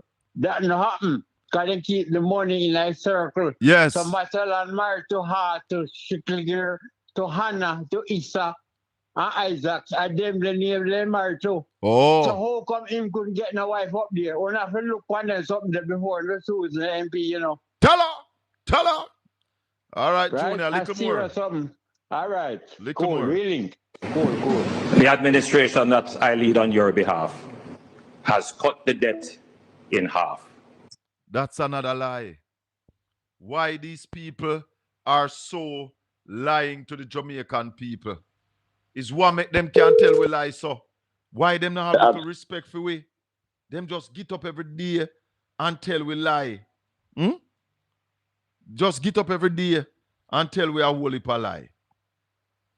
Mark Bowling and the rest of them asked me to show them the certificate for the bus, the inspection for the bus. About 5 certificates them want. The only certificate that Jamaica want between now and election is to show me in Jamaican birth certificate. Jamaican. Here is my birth certificate, and it shows I was born at the University Hospital on July 19th, 1965, and it's right here. I hope your cabinet can pick it up. And I have a copy for you, Prime Minister. So, Darrell Vaz asks for Mark Golding birth certificate. Mark Golding has produced this birth certificate. Darrell Vaz, we are asking you for the invoices of the buses, the old buses, and also the invoices to retrofit them. We want to see all of those before the election. So therefore, we are calling on the people of West Portland. If Darrell Vaz not produce all of them there for scrutiny and for audit before the election, West Portland people, please do not vote for Darrell Vaz. People, we have 1,500 people are watching live right now. I'm going to have 276 like. Like up the live for me now, please. Like up the live. And if you have not yet subscribed to Portland Spice TV, please subscribe and share. Head boy, morning. Morning, my brother. How are you? The people have been calling for you. They said they want to hear from you this morning. Yeah, man, I've been busy on the ground, trying to tidy up some things, you know? Talk to me now. You watch the debate. First, the debate. What is happening with the debate? And I'm going to call OB in a little while. The debates were no contest, so we can just declare that the debates were not. The JLP did not turn up for the debate. None of them? Yeah? None of the three? With the exception of maybe Matthew Samuda, who I must give commendation. He indeed was ready to debate. And in the second debate, that would have been the economic debate. Tufton was a little bit too aggressive, but the aggressive nature of him did not determine the end results, because Jamaican people don't respond to fluff. They respond to substance. Yes. Yeah. And we saw that his syllogism, and for those who are not, I'm a debater. And when your syllogism, that is your logics, that is your ability to effectively communicate without being emotional, falls apart, then you know that you have won the debate. And the PNP kept their cool throughout the debate, particularly the economic debate, which was a very tight debate, by the way. Yeah. Yeah. And they kept their cool. And kudos to Julian Robinson, who came with a different energy. Yes. Julian was a debater from Campion High School. Yes. So we were not surprised that Julian was able to debate the way he debated. But on to the leadership debate, from the birth certificate was taken out, that was the end of the debate. Well, I think the first question floored him from Dean Jackson Miller. Yes, and that is why I see why they objected to Dean Jackson Miller being there. Because But hold on. This prime minister is the most cruel brother. The man stood up in the debate and said that they did not object to any journalist. No, and we know they objected to them because there was a show that they objected to them. But this is typical Andrew-ness. Andrew is an international liar. I think they should call him ILO. Yeah, the International Liar Organization. Yeah, he's the head of it. Because this man lies on a Monday, lies on a Tuesday, lies on a Friday, lies on a Thursday, lies on a Friday, and then lies twice on a Sunday. My God. The man stood up in the debate where everybody know that the PNP objected to 3 journalists and the GLP objected to 4. And the man come in at the debate, come tell we said them never object to none.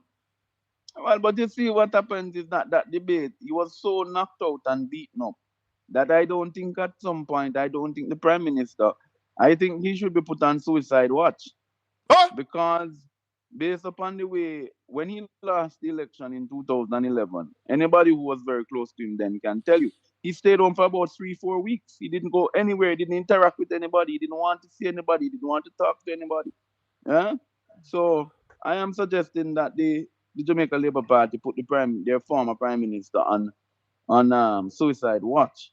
Because after a beating like that from Mark Colin, one would expect that the only honorable thing to do is to take yourself out of the politics. You think he underestimated Mark's ability in the debate, Ed boy? He did.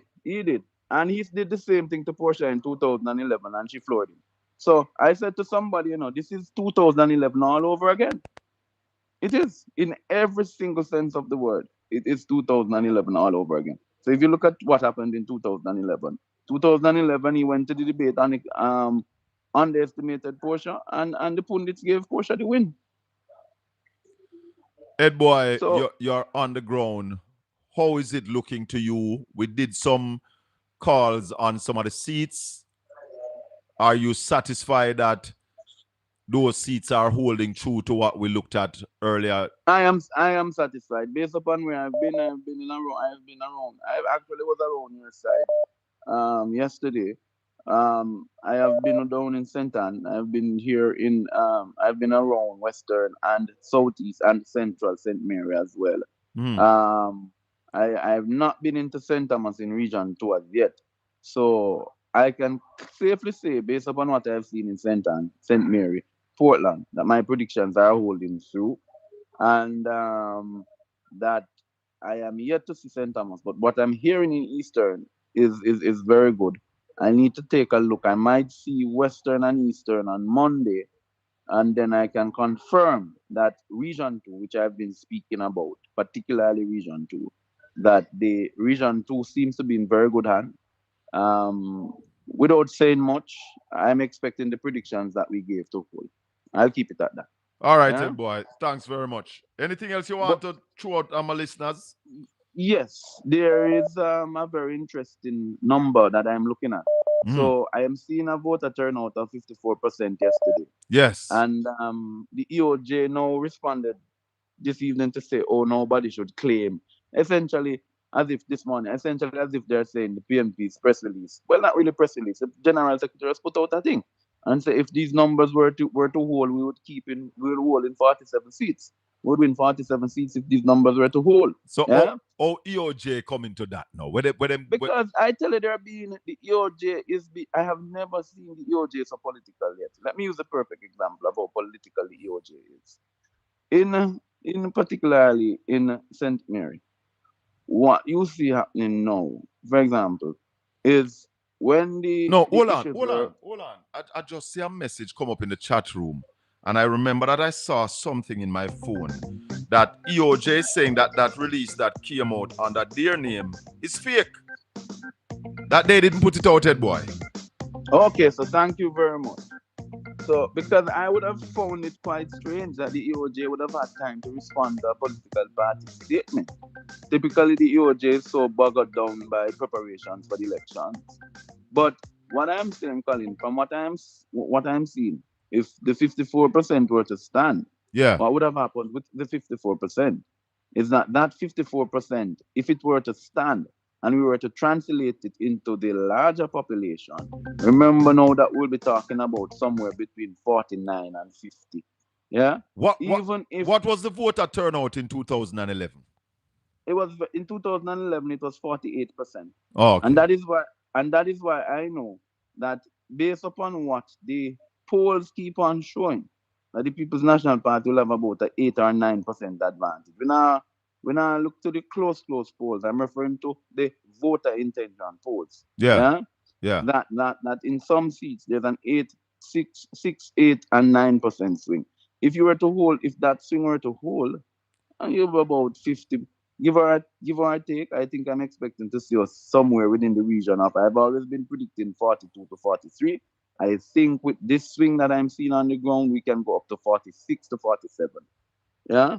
But I'm more confident about 42. All right, Ted boy. Give thanks. All the best, brother. And all the best to your team in Portland. Thank you very much.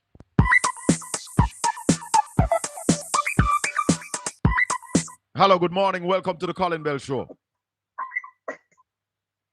Mr. Bell. Yes, sir. Morning. Boy, I'm busy this morning and not like you. Yeah, man. The thing up, you know? Which is right. But first thing before me go further, me have a nephew down there where him renew him ID, but when him go to pick it up, them tell him said him have to pay $3,000. Is it a fact? I know if you had lost your ID and you go to renew it, I think there is some cost to it. Hold on the OB, I think there's some cost to it. I don't remember right off the bat how that worked, but I don't know if you pay when you pick it up or you pay up front. I don't remember, but there are some instances where you have to pay, but I don't remember how exactly it go. So I couldn't say this is one of it. It's not a loss. Them tell him mother that ID why him have to renew it. That ID is outdated. So his mother go and renew it. They never tell her it was a cost. And his mother went and renew hers, and it wasn't a cost. But when they go to pick it up yesterday, them say him have to pay $3,000, and them are war. They say, hey, you never tell me that at first. As I said, I know there are some circumstances that you have to pay, but I don't remember the circumstances now. Maybe before the show ends, I will get that information for you. Okay, but quick thing. You hear Mr. Vegas a ball say take me out and go on with it, can you break it? No, I never hear that. Well, the two-time rhythm, the song what I sing. So take my heart and go on, cause you break it. I will sing that again. I went into that. Is that Him new have a new song. Him have a song for the two-time rhythm, man. What cargo ride feel. Oh, me never hear it yet. Okay, well, in a pretty new, a couple months now, but I hit him a ball and I tell Andrew Holness, you know. Andrew Holness breaking heart? Yeah. It's just a figure. You understand, man? I hit him a ball. Me understand. Me hear a blogger say Vegas heads high up in Andrew, I don't remember, later. Big up yourself. Obi. Hi, Colin. Morning. How you doing? Hold on, caller. What go on, Obi? I am here, man. How are you? Talk to me. How are you doing? Good. Well, let me just attempt to answer the question. The concern, Colin, your background is yes. The concern that the caller just had. As far as I'm aware, IDs that are renewed normally, there's no cost to it. So I can understand if you had picked up your new ID and you lost that ID and you're asking for a replacement, one could understand a cost for that. I think. The truth is, well, as I said, the first response I gave was that if you lost your ID and you go back to get an ID, there is a cost. So I don't know if there are other circumstances that a cost would come in play, but I know if you lost it, there is a cost to that. I don't remember the other circumstances if there are others. But I think just the mere renewal of your ID. Because I remember that your ID came to had expired and persons were asked to renew their ID. So anyway, my understanding is that based on what the caller said, there should be no cost for the replacement in that well. Colin, what's going on in the background, man? Obi, it's your phone. I can tell you. Every other phone in the studio is muted. And even when you are talking, I mute my mic. So any background noise when you are talking gotta come from you. I don't know. Do you hear me now? Yeah, man, we always hearing you, you know. All right. So Colin, the truth is that, we saw the debates over last week, the 3 debates. And of course, it's free love. As an inspector of police sent me a message yesterday, sent me a little video yesterday after he voted. And he sent me his finger and, showing that he had just voted. And he said, 3 love, now going into 4 love. So he obviously is talking about the Wednesday matter, that's supposed to seal up the thing. You remember Damien said at the which one it was? Was it in St. Catherine, Spanish Town, when him say after GLP now win no more day? Yes, I recall. I think that was yes. I remember him saying that at that meeting when he said he would be running taxi and he would be wiping windscreen. Yes. Remember when he said that at that meeting. But Colin, a lot of things are unfolding. First thing to begin with, I think they're showing yesterday why we would have preferred even higher turnout, but it is encouraging what we saw yesterday. We gather that at close of play, it was 54.2% turnout there. Yes. And certainly if that holds, then it means that the opposition would be in good stead, because all in all, we have always seen where a higher voter turnout favors the opposition. Also, I think what is happening is a number of persons are warming to the PNP proposal, such as the first in the family to get that education, tertiary level education. The housing policy is something that is basically taking on like wildfire. Not to mention the fact that people have been suffering for so long as it relates to the poor healthcare system that this government has presided over, and Cornwall Regional is experiencing a $25 billion or $22 billion overrun. If you notice, when Mark Golden put that out there front and center, the Prime Minister didn't even attempt to answer it. So all in all, there are some big ticket items. I hear you also pointed out some things there, Colin, some lies that the Prime Minister would have spoken about cutting the debt into half and so on. And it is not true. It is not true. And you have eloquently pointed out the difference between the debt to GDP versus the overall debt that the country has. As a matter of fact, you mentioned that when the PNP leave office in 2016, the debt was what? The debt now is higher than it was at that particular time. So all of those things are out there, left, right, and center, Colin. As it relates to the profiling that we did on the seat count. Yes. Remember I said to you that what we're feeling, and I used three templates. I used 1993 when PJ Patterson won 53 out of 60.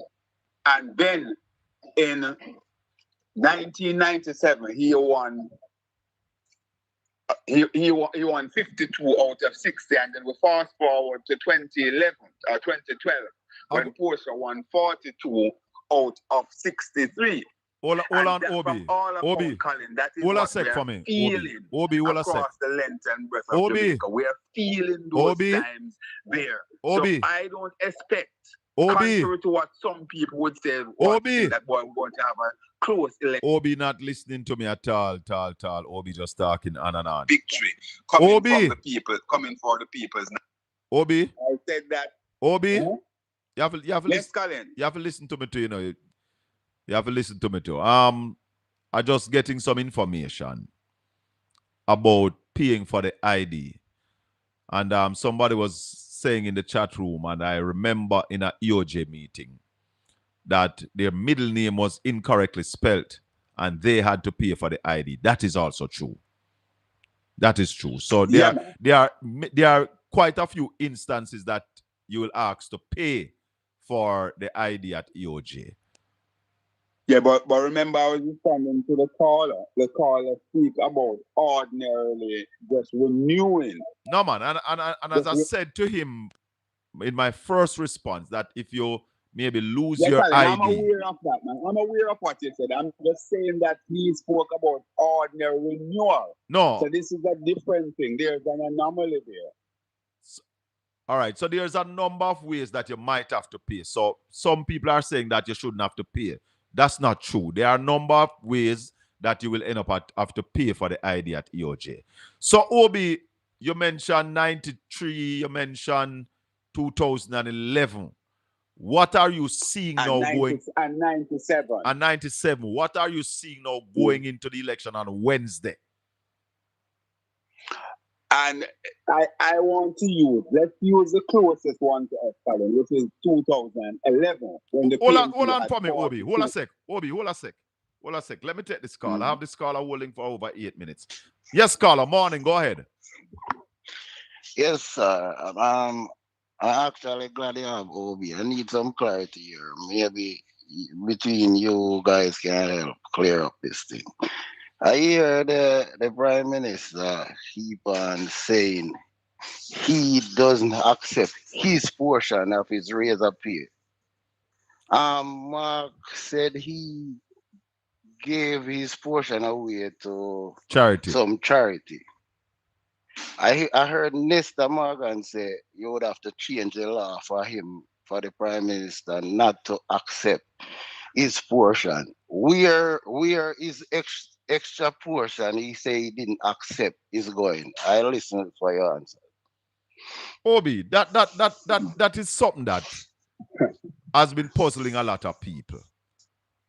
Can the Prime Minister just not take his salary? Excellent question there coming from the caller, Colin. And as far as we know, that money would be there for the Prime Minister. And that is why Mark Golden, as a man who understands the legislative process, basically said, listen, since the increase was given to him, he has basically directed that portion of his increase to go to charity. On the other hand, that we have heard no such thing from the Prime Minister and his information minister, and certainly another surrogate of his, said that we would have to have changes to the law for the Prime Minister not to take the salary. So hold on. So you're saying that Nestor Morgan said the Prime Minister take it? He said that the law would have to change for the Prime Minister not to take it. When there was a call for the Prime Minister not to take it, for the salary to be reversed. So therefore, as far as we understand, based on that template, the money would be going to the Prime Minister, because there's a check that made up from Parliament that sent over the salary to every parliamentarian. So it would be instructive for us to understand, is it that the Parliament is making up a check for the Prime Minister that is not, that doesn't reflect the increase? Because as it is, we don't know that the Parliament can go ahead and do that without basically having that kind of change. That's my understanding. And that is why Mark Golden had basically said, listen, since it was given to us, they have nothing to do with the increase. But since it was given to them, hold on, the Obi. Hold on a sec for me. Raleigh. The Prime Minister said him not take him salary. The salary increase. Something can go, so how that work? That cannot work. The salary go to everybody. If the Prime Minister not taking salary, they would have to abandon everything. Prime Minister salary go to him account, but have to do like when Mark Golden do. Tell them to direct it to a particular charity. I don't rubbish him at that. Nothing can work. So. He said it in the debate on Thursday night. And he has been saying it. Yes, Colin. Hold on, Raleigh. This is why we do the work, because yeah, Raleigh. Hold on. We're not going to keep Raleigh long, Hobie. Raleigh? Yeah, man. Yeah, you're saying that it can't go so? It cannot work like that. So nobody not challenge him on it? He would have to do the same thing with Mark Golden does. Write a letter and say to transfer it to a particular charity. It goes straight to and it's not a party shop we're running. It goes straight to your account. And then you would have to direct them to who you want to send it to. Rubbish matters. Because Parliament sign off on the increase, right? And all of those things, yeah. So you'd have to reverse everything. You could have just take it out for one man. Them to understand the team work is not a party shop. So again, are you saying the Prime Minister is lying to the people of Jamaica blatantly just so? Let me do that over, man. When them tell the man them say he's not being investigated and them think they are FID, no lie matter in the country. Yeah, just like when them say the GLP never object to no journalists and they have objected to four. No lie matter in the country when them say them thing. When them say the government now borrow, when up to election day, them will borrow some more money with 2 treasury bills. 90 day and 182 day out of the 158 billion that them will borrow. No lie matter in the country, man. Them thing coming like nothing to him. All right, Raleigh, give thanks. Yeah, man. No. The man is strident that him don't take none of the money, Obi. Colin, I'm happy that you call Raleigh to basically agree and collaborate exactly what I just said, because that's exactly my understanding. You can't basically make that kind of unilateral change like that. It's something that goes through, money is sent to person's account, and you would now have to direct how you want that money to go. It's basically like you have standing orders set up as to how you want your money to be distributed. So you have your standing order for your insurance, your mortgage, etc., etc. And if you are contributing to authority, then you have that done. So I'm happy that you get right time to basically confirm what I was saying just now. Let me take another call. Caller, good morning. Welcome to the Colin Bell Show. Hi, good morning. I'm calling from the USA. Mm-hmm. And I'm flying down 2 days from now to vote for the first time. So I went on the EOG site to see if I am on the voters registration. Yeah. But I was having difficulty because when I put in my name and my information, it keeps telling me that it's not confirming. It's not allowing me to check the status. You have a I'm a little worried. You have a voter's ID? Yeah, I have a voter's ID. Then once you have a vote. But my problem is I'm not sure where to go because I stay in Sentan. You vote in Sentan? Yeah, for the first time I voted local, and I voted right across from the Ocherius High School. But I'm not sure if that's the same place I should go. It should be the same place. It shouldn't change. But you know what, caller? That sounds like in Ryan Simpson's constituency. Yes, it's Northeast Sentan. Just to the same number, you can just WhatsApp me your name and your phone number. I'll send it down to Ryan that he can touch base with you to ensure that when you come, it is smooth sailing. Right, because really and truly I have to take time off work and I really don't want to come down there and then I have to be going back and forth from Kingston to Montego Bay to Negril Point to Moran Point. And you say you vote in the local government election the other day. Yes, I did. I flew down for that. Send me your name. Send me your name and send me your number. OB, we can't even say that because you see what them do to the police them yesterday. Right, that's my concern. So we can't even say that. Just send me your name, send me your number. I'll send it down to Ryan, let them do a canvas on you, find your name on the voters list, and let you know exactly where you're going to vote on election day. Right, so I'll send all my people that come in with me, send their name? No, when you send me your info, I'll let them get to you, so then you can have a discussion with them. I'll get to... Oh, beautiful. I'll talk directly to Ryan Simpson and let him get to you. And that's another thing. I'm not even sure who I'm voting for. I know I'm voting for Mark Golden, but his name is Ryan Simpson. His name is Ryan Simpson, my friend and brother, and I'm going to let him get in touch with you. Oh, beautiful, beautiful. I love that because yeah, man, it's somebody who would grow up together. He grew up in Portland, went to school in Port Antonio some of his days, so he's somebody who I know very well. I can vouch for. Oh, lovely, lovely. I'm so happy. And I'm going to take a trip over to Portland so I can meet you guys in person because I respect you all so much for the wonderful job that you're doing. Thank you. Thank you. We definitely need to get Jamaica going forward and out of this roadblock. We need to rescue this country. Time comes. Rescue. Yes. So thank you so much for your work and all the other members.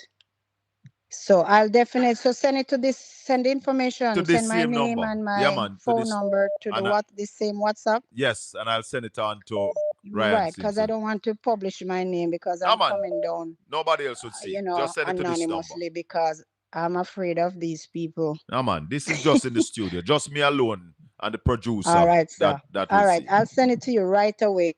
Blessings, blessings. One love. All One love. Obi, a lot of people flying in. You know, Colin, a lot of people are getting down. Hold on, Colin. Quite a few are coming down from Canada to vote for Ryan. Yes, to vote man. in that constituency of Northeast. And I must tell you, Colin, that is another seat. I can tell you that in the 45 that I had mentioned, Colin. Yeah. Northeast and wasn't in it. But based on everything that we're getting, that's the seat to pay some serious attention to. Another seat I did not have in my 45 is Northwest. Hold on. JOK Cooking. I didn't see your question, so you could send it back. Continue, Obi. Yeah, Northeast. Northwest St. Andrew where Ethno Miller is. Yeah. And that's another seat. That's quite a bit of things. Quite a bit of things are happening there. I spent some time in there on Thursday. You mean that's Derek Smith's seat? Yes. Hold on the OB. Let me take a call. Caller, good morning. Welcome to the Colin Bell Show. Mr. Colin, I want to just to give you a little heads up because this morning there was an MP in St. Catherine that was on a program this morning.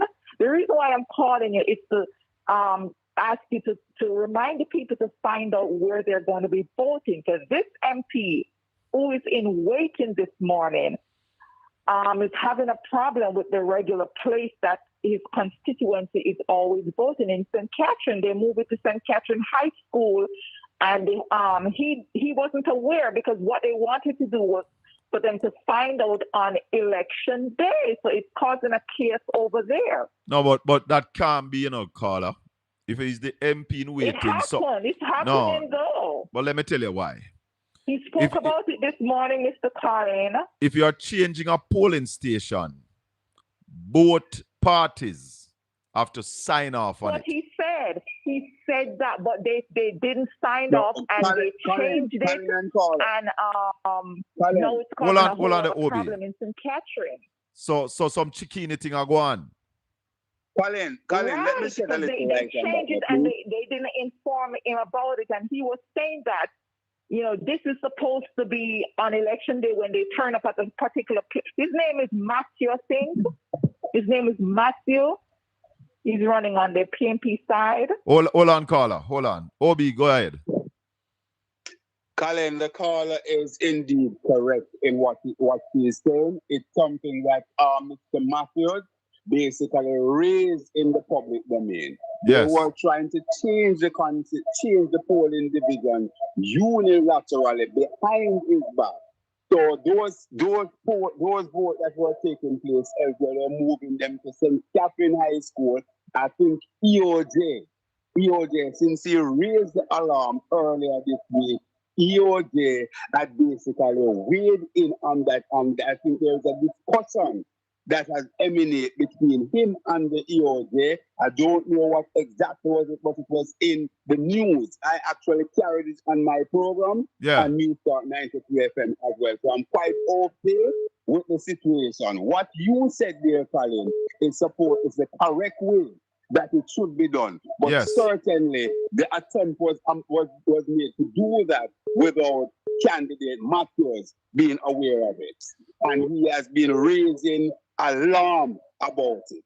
Well, tell you what, everybody have to open them eyes, and I am calling on all the workers to canvass your list. Make certain you find your voters on the list, because one of the games that they are going to play is to frustrate voters. So you normally vote at a location, and when you turn up there, your name is not there, then you send you far. So expecting you to say, "Chow, me now bother vote." So the campaigns have to now be vigilant, ensure that you canvass your list, find your voters, and if they have moved some voters, if they know early, then the voter would know early that, listen, and yes, some vote again over there, so we ensure that nobody is disenfranchised. All right, caller, thanks for that. There's another thing that I would... Hold on, Obi. Hello, good morning. Welcome to the Colin Bell Show. Hello, good morning. Morning. Yes, sir. Go ahead. Yeah, I really just want to express to all the listeners just to check the EOJ website and ensure that they actually understand where they need to vote, because there's a lot of things been happening. I myself have been checking daily. Yes. And then I realized up to yesterday that my polling station was changed. I tell you. And so it's very, very important that all the voters check prior to leaving out on Wednesday. Yes. And ensure that they actually have the correct polling station, because I recognize something, and I've been observing this whole process over the last few weeks. I think the Jamaica Labour Party would have underestimated Mark Golin. Big time. Um, Long time they did it. Yeah, man. And I think they didn't realize. You see, I was told that when he won that internal election a few years back, there were a big celebration happening because they figure Lisa Hanna would have been a more threat to them, Yeah. not recognizing how brilliant this man is, you know? Yeah. And, you know, I thought everybody wrote off the People's National Party saying, oh, PNP done for, you know, because them can't lose and this and that. So, you know, they just got caught off guard and now they're trying all kind of things to kind of throw us off guard, you know, throw us off our footing. But, you know, time come. Yes. We need a change. Yes. Tired of the corruption. I am actually voting for the very first time. Thank you. And the reason why I registered to vote is because I just can't sit back and watch leaders continue to con us in such a way and take away, you know, the very, very right of us voters, you know, and taxpayers, and robbing us of our opportunity to grow as a people and as a country. So I am saying again, voters, check the EOJ website. And if you're not getting through on the EO website, call the campaign. They have people there. They have ways of checking the voters list and finding your name. So call the campaign office if you can't find yourself on the voters list. All right? Yeah, man. Cool. Respect, man. Blessings, my brother. Keep up the good work. One love. Obi. Yeah, Colin, I want to say two things quickly. One, you know, Colin, some of us have that sixth sense. Yes. That, you know, you really look at things. I remember early in the piece, and I came under even some criticism from even people within the PNP. Call. Yeah. When I said, and you will remember, Colin, when I said that, listen, Mark Jefferson Golden hold the line for me. Showing glimpses of Michael Manley. And he, to me, basically epitomized a lot of what Michael Manley mirrored. And thank God, today, people are calling me and say, boy, Obi, it seems as if you was a prophet, because exactly what you're saying, we are seeing so much of Michael Manley in Mark Golden. I believe that the caller is indeed correct. Mark Golden was underestimated by a number of forces, and a lot of them have been caught flat-footed. Remember that no less a person than the MP for Northeastern Catherine said that the PNP headquarters would become a museum. The chairman for the Jamaica Labour Party, who's fighting tooth and nail for his seat, and he will be getting a beating based on all the numbers that I'm privy to. Bobby Montague said that Mark Golden was the greatest asset for the Jamaica Labour Party. Today, he is regretting saying that more than ever, because Mark Golden took his time gently and did what he had to do. First of all, unite his party. Secondly, introduce himself to the Jamaican people. And in Mark Golden, people are well pleased. Right now, you have a choice of two persons offering themselves, Colin, and this is big. This is on the ballot. One is clean, certified. The other one is uncertified. And indeed, under criminal. And let us underscore it. Let us underscore it. The Prime Minister is under criminal investigation. Criminal investigation.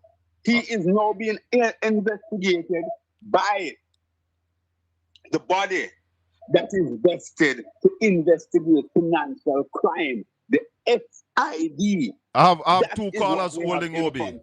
I have two callers holding. Yeah. Let me go to them. Show them on. Go ahead. Show. Well, go on. Well, we can't get it from the man in your place later, you know. Yeah, in my place later.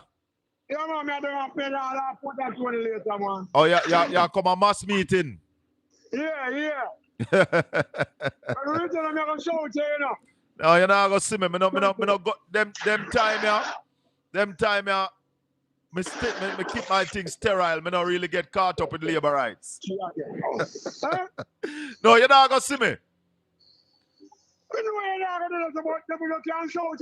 Yeah, man, you can shout me, but we're not gonna link up today. One next time we're gonna link up, not today. All right. All right, shower man. Big up yourself. Yeah, man. All right. Hello, good morning. Welcome to the Colin Bell Show, sir. Yes, caller, 561 morning. Yes, Colin. Yeah, man, go ahead. Yes, Colin. Good morning, Colin. Hold on. Obi, somebody's asking to ask you what connection does the EOJ have with the Israelis? Think about that. Let me go to the caller before you answer that. Go ahead, caller. Yes, Colin. Good morning. Yes, sir. Yes, just wanted to touch on the show. Watched the debate the other night, and it was like a Marvis Fraser fight with Mike Tyson. That was over in the first 30 minutes. And I was not surprised because you're talking with one of the most astute mind in attorney in Jamaica versus a buffoon. Yes. So we were not surprised. No, I don't think anybody should have been surprised at the outcome of that debate. And Mark Golding did prosecute him right there and then in front of the Jamaican people to the point where he was so fluttered that he told Jamaicans that if you're born here, you're not necessarily a Jamaican. That's how fluttered he was. Okay? That's the biggest rubbish. Yes, rubbish. And another thing that I thought was so disingenuous when the Prime Minister stood up and said he was not under investigation. Gosh. Jamaican people need to realize that you don't have to be convicted of a crime to be a criminal. You can be a criminal without being convicted. Yes. And that's one thing that they need to understand. In terms of the economic of the country, Colin, every single country in the world carries a debt. There's no country in the world that doesn't carry a debt. Right. And when the Prime Minister said to the Jamaican people, and this is something that I was hoping that you'd have Ralston also explain to the people, that it's not paying down the debt that grows the economy of the country. It's the managing of the debt that grows the economy of the country. Yes. And the Prime Minister seems to, and all he seems to keep saying is that we pay down the debt and we are growing the country. No, that's but true. caller, when he said that they pay down the debt, they have paid down the debt by half. That's a big lie. It's let me break it down simple for you. Let me break it down simple for you. You are buy grocery, you take out $1,000 loan for buy grocery, and your interest rate is 50%. Okay? Of that $1,000. No, you owe $1,500. And all you're doing, and when you're paying back on that debt, all you're doing is paying on the $500 interest. That's all you're doing is servicing that interest, but your debt is still $1,000. Yeah. And that's simple. That's as simple as I can make it for the Jamaican people to understand. No, he's not paying on the debt. He's paying on the interest of the debt. He's just servicing the. Hold on. In 2016, when Andrew Holness came to power, Jamaica owed $2 trillion. There you go. Right now, we owe $2.3 trillion. What has come down is the debt to GDP. Yes. Right? That has come down by almost half. Yep. But don't trick the people and tell them that you cut the debt in half, because the debt not cut in half. Don't do that. And the Jamaican people need to understand that. Another thing, and I just want to say this in closing, Colin. I want to ask every laborer that listening, every well-thinking laborer, because we know how them stay already. Does this Andrew-led JLP government represents your value as a well-thinking laborite? Because at the end of the day, you must vote country before party. Ask yourselves, laborite, does this JLP-run government by Andrew Holness represents your value as a laborite? And if you can say yes to that, then so be it. Because if you're a well-thinking laborite, you cannot tell me that this government represents your value. That this government have no value, no direction, and no understanding. As we can see, the Minister of Finance nor the Prime Minister have any acumen on economy. Period. Him not understand the economy. And that's a bad state for any political party to be in.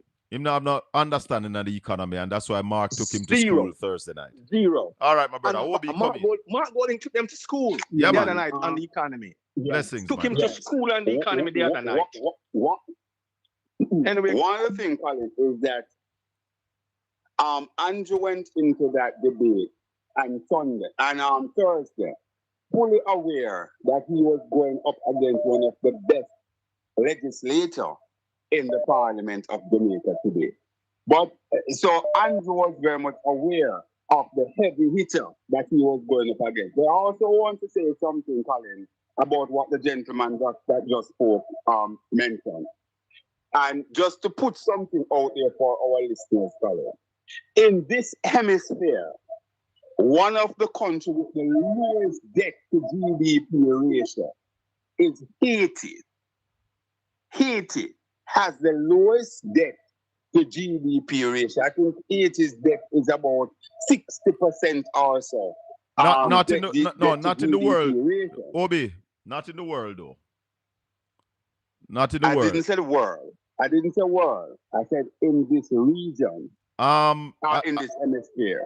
What is Trinidad's debt to GDP? For some reason, I think Trinidad. No, Haiti's debt to GDP ratio is lower than Trinidad. However, the bigger point I'm trying to make is to say that the caller is indeed correct. It is not just by having a low debt to GDP ratio that basically give you growth. Because if you look at what is in Haiti, by virtue of Haiti's debt to GDP ratio, Haiti should be growing, say, by about 5, 6, 7%, if that was a criterion for growth in an economy. One of the reasons why Haiti's debt to GDP so low, nobody now lend Haiti no money. That's the fact. But whatever it is, that is the situation. So therefore, that is not an automatic thing about that. So this policy about how low your debt to GDP is, there are attendant things that you must do to grow your economy. And that is why the PNP has always been saying that, listen, ride and whistle, walk and chew gum. So while you're paying down the debt, there are other things that you should do to basically boost economic growth. You understand? Yes. So paying the debt in an overzealous way, certainly doesn't cut it. And that is why our infrastructure is so poor. I don't know about you over there in Portland, Colin, but everywhere that I move, say in Kingston, Central Jamaica, and Western Jamaica, Colin, the road is the worst that they've ever been.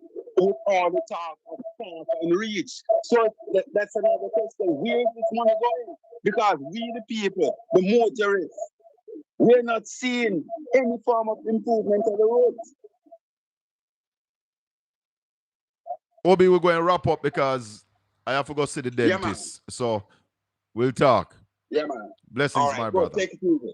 One love. One love.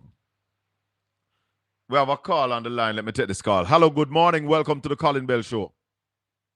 Why, Colin, I'm a researcher. I try to reach you from the other day when the Prime Minister called election. So I say, I try to reach you, right? Hold on, caller. Hold on. Let me take this caller from Ralston. Let me just get back something from Ralston. Hold on, caller. We're coming right back to you. Let me just take a piece of information from Ralston. Because a lot of things, a lot of people not understanding. And when push come to shove and we make wrong decisions and mess up the country, we can't blame nobody. Yeah, Raleigh, you were saying? Mark Golden was one of the principal architects of the Fiscal Responsibility Act, which saved Jamaica from being locked out of the international capital market to get down to 60%. So him is not going to break it because he was one of the principal actors who implemented it after the JLP's recklessness, which involved, of which Andrew Wallace was a senior member. And he understands it. Yeah, because he was a principal architect, Andrew Wallace never did away with it, right? He was part of the administration because we have to go into that direction. So him can't come go on like say no, him fiscally responsible and Mark Golden fiscally irresponsible. Because it's Mark Golden is the man who piloted the Fiscal Responsibility Act. And draft most of the laws. Yeah. So why a lot of journalists and analysts don't acknowledge these things, Ralston? Boy, I don't know the Colin. You know why? The built-in bias, as me I tell you. Yeah. So we have to tell the country the truth. Yeah. Mark Golding was the principal actor. Yeah. Peter Phillips negotiated it. When they did argue with higher primary surplus than the 7.5%, you know. Yeah. And Peter Phillips have to negotiate it down to 7.5%. And when I negotiate, Andrew was a sign. Don't sign anything. What is Trinidad's debt to GDP?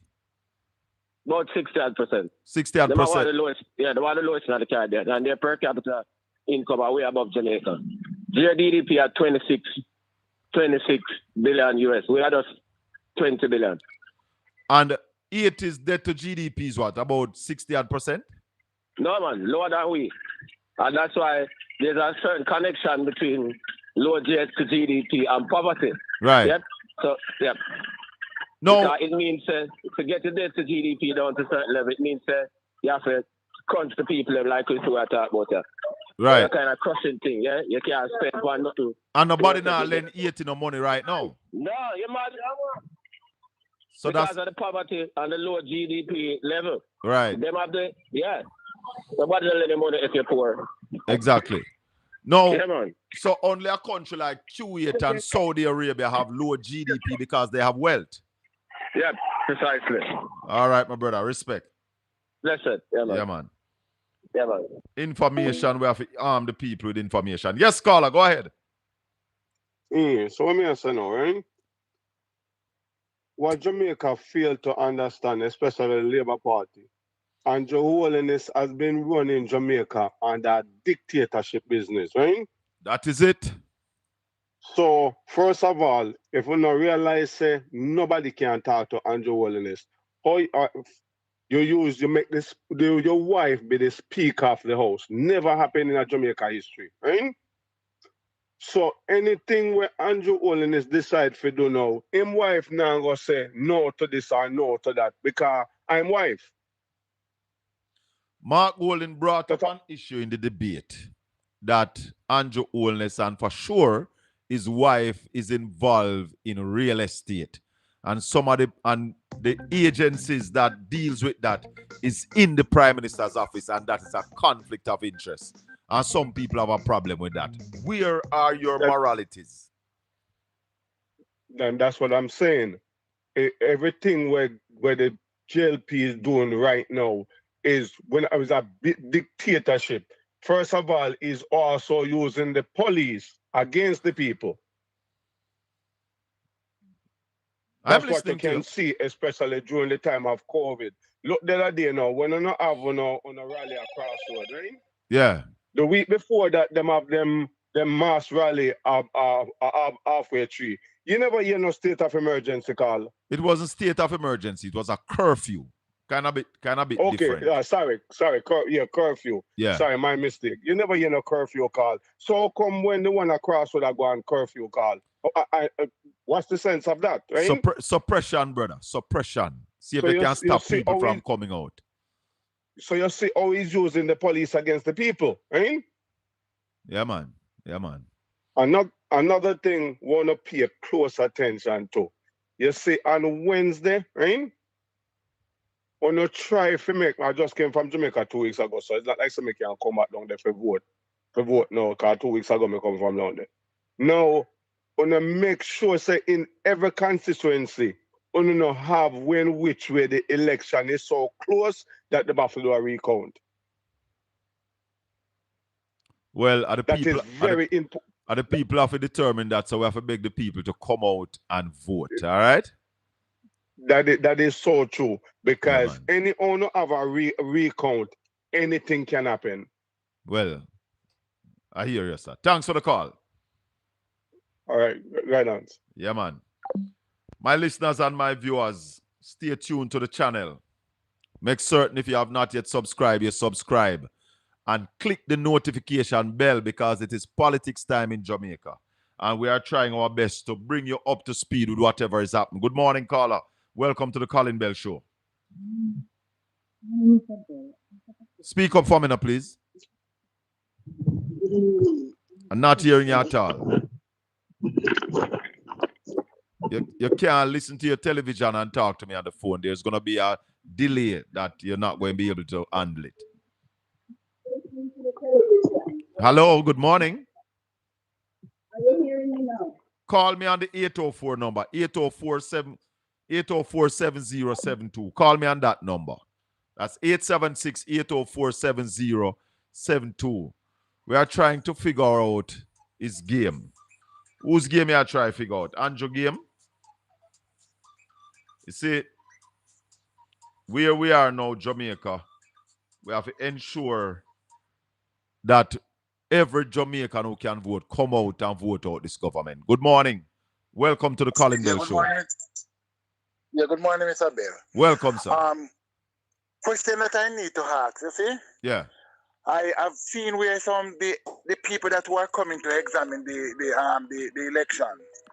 I see that they met with, some of them are here, and they met with Mark Golden. They met with Andrew Holness, and they had a meeting. I wanted to find out if those are the same people who are going to deal with all of it, or Mark Golden is going to get his different people, different from Andrew Holness. I'm not sure. I think they are going to the polling divisions, so they are independent observers of both political parties. Okay, but why is it that Mark Golden is not at the meeting where in which we see, because I've seen it on a topic show that he's not at the meeting. Why is it not he's not at the meeting and it's only the Prime Minister alone? I think he's supposed to be at the meeting if those are the people that are going to do everything on a whole. Yeah, what do you mean do everything? I don't understand you. Meaning that to be the independent overseer. Or observer. It's not overseer. Observer, yeah. Observer. Maybe you just don't see the footage from when they meet with Mark Golden. They would have met with both political parties. Okay, because I saw them and the Prime Minister laughing and shaking and like they are buddies and friends. I don't know all that. Okay. But that's what I wanted to say, sir. All right, my brother. Thanks for the call. Okay. All right, my listeners and viewers. As I said, make certain you subscribe to the channel. Click the notification bell so that whenever we are on, you are on. Because at Portland Spice TV, we want to be what you want to see. Now, the Prime Minister, talking about Mark Golden, brought up the issue with the Prime Minister's wife being a real estate person. And I've been telling you on this channel, hold the line for me. I've been telling you on this channel that no Prime Minister should be hustling and juggling while being in office. And I hear Mark Golden say, when we come to office, all members of the executive, statutory filing, a summary will be made public. Not just the Prime Minister and the leader of the opposition. Because we have to now start dealing with transparency and accountability. And we can't allow nepotism and cronyism and conflict of interest happening in the government. No, we have to clear up that. Final call. Good morning. Welcome. Yes, good morning to you, Mr. Bell. Yes, sir. Yes, all right. So my 2 cents, you see, is that me realize and persons is being so biased towards this Prime Minister that it is just distasteful. The Prime Minister a campaign at 2 o'clock in the morning. Yeah. On a stage. And persons are saying that he's not under pressure. Sure. When at that same night, Mark Golden was resting to do the debate. And preparing for the debate. We expect from die-hearted Labour right and die-hearted comrade. Then I go tell us that them party and under pressure, brother. And if you look at the Prime Minister and the debate, him look tired in his face. Listen. Him look tired. Let me tell you something. The Prime Minister is out of his depth. The Prime Minister is not competent to run the country. He don't have the competence required. Right? The last election, the Prime Minister win it panning Clarks. And Clarks in use win the last election. The 2016 election, him win it pan a lie, telling us that 1.5 would be revenue neutral. That means it wouldn't cost no new taxes. It cost us $32 billion in new taxes. The election in 2020, him run it pan him Clarks, and people never realized that them not have nothing to run the election pan.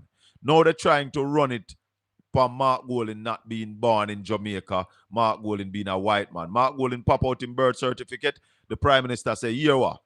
Born a Jamaican not necessarily make you a Jamaican. Pure rubbish, brother. Time come for leaders with competence, leaders with the ability to grow the economy, leaders with the ability to be transparent, honest, and truthful, and leaders that we can hold them accountable. The Prime Minister said no one opposition. Theme people them vote for him will hold him accountable. What kind of rubbish? Hey. All right, next one. I hear Damon Crawford say, every time the People's National Party put something on the table, the question asks how they going to fund it. Yeah. But whenever the government puts something on the table, nobody now asks them how they going to fund it. So I wonder if I them personal money they must spend around the country. If I know the budget, if I know the same budget. Well, you hear Ralston talk about this built-in bias, but there's also fear. People are afraid of this GLP government because they're not afraid to victimize your brother. I am proof of that. The only reason why you hear them talk about they want Boston Beach is because I'm me operated. No other reason. I know that. And I hear a call up on another program the other night say him come from Spanish Town. So him vote for Babsy. But him say if him could have voted for Isaac, because him realize that Isaac is for the people. Yeah, man. And him say right now, God bless Isaac to be a Portland because him come down there, save the people them from the vase and to take away everything from them. Hey, I'll give you a joke. I don't know if you know Blue Lagoon. Yes, I know it. All right, you have the Blue Lagoon, you have Sansan Beach, and you have an island that is called Pelu Island. Right? Now, okay, I know that one there. So it is in the same vicinity. Now, what normally happens is that the people who come from Fairhill and Drapers go Blue Lagoon, go hustle.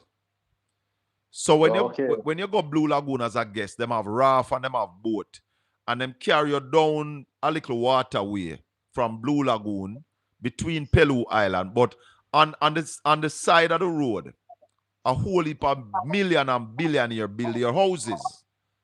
Whole heap of them rich people have houses along the waterway there. And the whole heap of the house, them part of them in the sea. Right?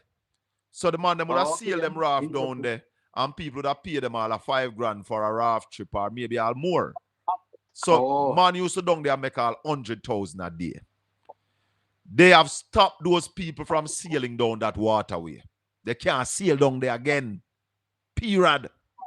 So all of them man they used to make that kind of living there, right now suffering. Because they stopped them from sailing upon God water. And I not even like an area where they go up on the land, you know. And the water, the man then they on a sailing raft, you know. And I run them boat, you know. Eh? I mean Father God water. Father God sea. And they stopped them from sail down there. In fact, they went further and tell them, say them have to get license, raftsman license. And they go and the man them spend about $100,000 to get them license.